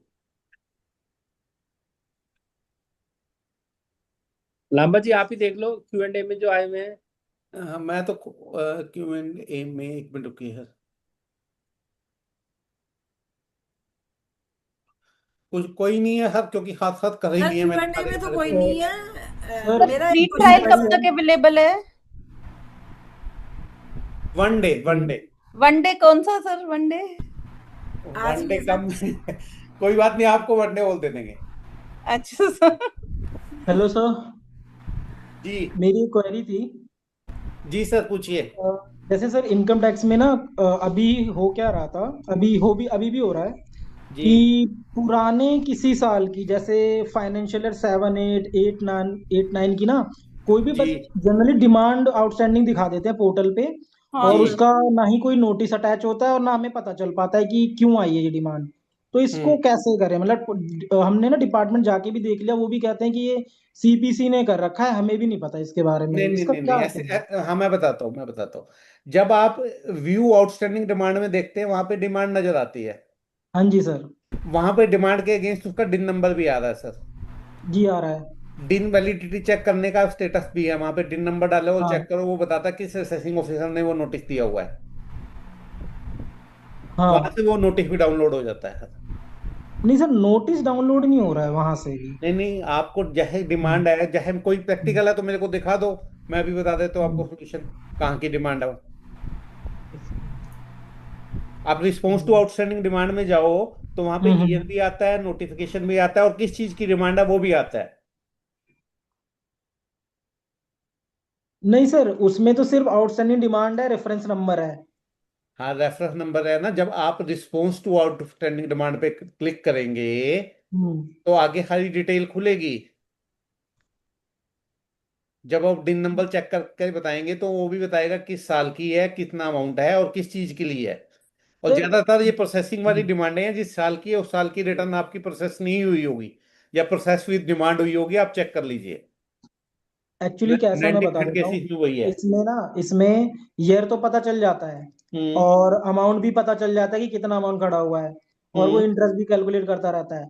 बट जी पर्पस नहीं पता चलता है उससे सर, कि आपको क्या किस तो रहा हूँ, जिस देख लिया साल की मैंने। है ना हाँ हाँ। उसकी व्यू रिटर्न फाइल्ड में जाइए, वहां पे एक हम्म। इंटीमेशन और असेसमेंट ऑर्डर आ रहा है, वहां से डाउनलोड कीजिए वो इंटीमेशन। एक्चुअली सर वो उस टाइम पे गई थी ऑफलाइन, रिटर्न हमारी कौन सेवन से एट साल में का केस है आपका? 7, 8, 7, 8। 7 8 का है तो आप हाँ जाओ अपना देख, माई प्रोफाइल में जाइए। हाँ हाँ माई प्रोफाइल में जाके यूआर जुरिस्डिक्शन ऑफिसर लिखा आ रहा होगा वहां। हाँ हाँ, वो वो जाके देख लिया कि हमने बता तो दिया कि मतलब असेसिंग ऑफिसर के पास जाके देखा तो वो कह रहे हैं कि आपने ये उनको मेरे राइटिंग पास में भी डाल नहीं, दो, ऊपर राइटिंग में सीपीसी से डाल दो, आया है। मुंह जुबानी हम्म।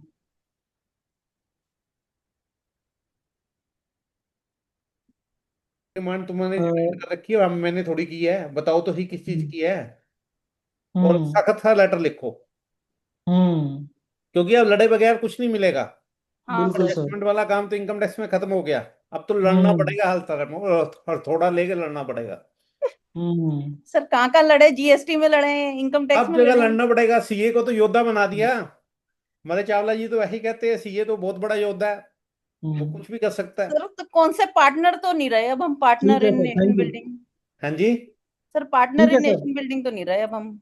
नेशन बिल्डिंग, हम नेशन इंटरेस्ट में काम कर रहे हैं ना। जहाँ जेन्युइन डिमांड है वहां जमा कराएं, जहाँ अन्याय हो रहा है वहां पे अन्याय को रोक के दोनों रोल अदा करने हैं। आवाज उठाना भी तो नेशन बिल्डिंग है, देश वालों की आवाज कौन उठाएगा? ठीक है सर, thank you so much sir. Sir एक जैसे हमारे क्लाइंट्स में मतलब लास्ट ईयर जब प्रोविजन आया कि हमें डालना है कि एमएसएमई के प्रोविजंस डालने हैं, तो वो भी हम इसमें कैलकुलेट कर सकते हैं कि अगर डाटा डाल दें क्लाइंट्स का, मैम है ना, ट्रांजैक्शंस का? हर चीज के लिए अलग टूल आ रहा है। एक ये सिर्फ रिसर्च टूल है, मैंने आपको कहा कि हमारा एक अलग टूल आ रहा है, वो भी मैं आपको आने वाले मंथ में डेमोन्स्ट्रेट करूंगा, जो आपकी फेसलेस असेसमेंट को कैसे हैंडल करना है, 143(2) का रिप्लाई कैसे बनाना है, 142(1) का कैसे बनाना है, एडजॉर्नमेंट कैसे लेनी है, वो टूल है। फेसलेस अपील का पूरा मॉड्यूल है, फॉर्म 35 कैसे बनेगा, टैक्स कैसे जमा होगा, स्टेटमेंट ऑफ फैक्ट कैसे बनेंगे, ग्राउंड फॉर अपील कैसे बनेंगी, रिटर्न सबमिशन कैसे बनेगी, देन आईटीटी का है, देन हाई कोर्ट का है, देन रिट पिटिशन का है, सुप्रीम कोर्ट तक है वो।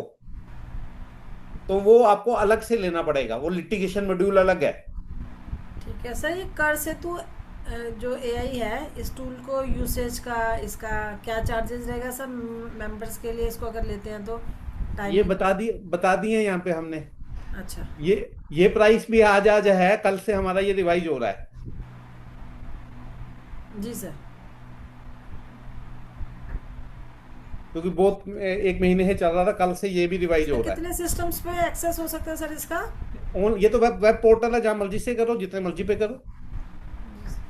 आप अपने यूजर आईडी पासवर्ड से कहीं भी खोलो पूरे इंडिया में। वर्ड में खोलो कहीं भी, कोई सॉफ्टवेयर तो है नहीं ना ये कि कितने सिस्टम में, जहाँ मर्जी से ओपन कर लो। मल्टी काम नहीं करेगा ना सर, एक सिस्टम से ज्यादा दूसरे सिस्टम पे काम करेगा? हाँ हाँ, जहाँ मर्जी, ये पोर्टल है, जी sir. It is a portal, you can access from anywhere. Thank you sir. Any more If queries no- from any members?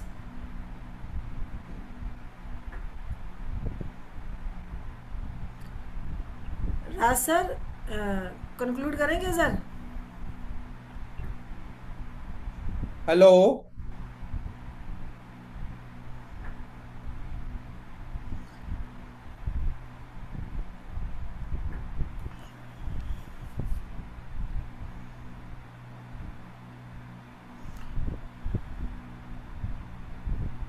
Hello, sir मैं कॉल करके कंफर्म करती हूँ।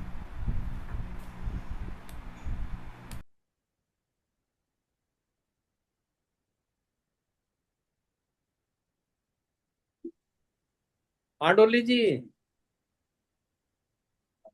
क्या सर? हेलो हाँ सर, क्वेरीज हो गई है सर, कंक्लूड करना चलो, सर? हाँ कर दो प्लीज प्लीज। ठीक है, thank you Lamba sir.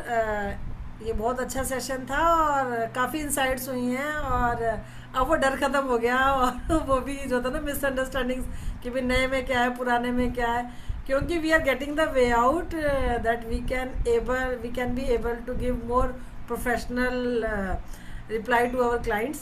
Thank you so much sir. और आपका ये सॉफ्टवेयर भी बहुत अच्छा है। होप कि हमारे जितने भी मेंबर्स अटेंड कर रहे हैं वो इसको ज़रूर एक्सेस करेंगे और उनको फ़ायदा भी होगा। Thank you Dolly Lamba ma'am, sir. एक क्वेश्चन चावला सर से है कि आईसीआई के पोर्टल पे क्या इन्फॉर्मेशन अवेलेबल है, कुछ है हेल्प किसके नए किससे रिलेटेड है? इनकम टैक्स के न्यू और ये ओल्ड पढ़ने यस का और मैम, कुछ? जो हमारा सीए जीपीटी है ना, सीए हाँ जीपीटी, हाँ, उस पे जाके आपको मिल जाएगा मैम। अच्छा अच्छा, मतलब ठीक है। राज सर, अगर आपके पास प्लीज अगर कोई अपडेट है नहीं प्लीज नहीं, आप। यही है, ठीक है।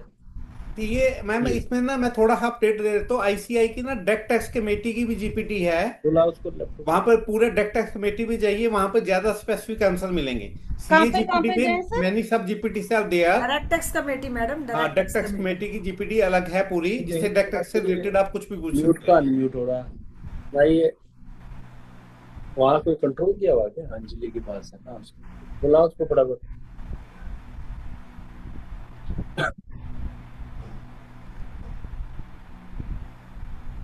ठीक है सर।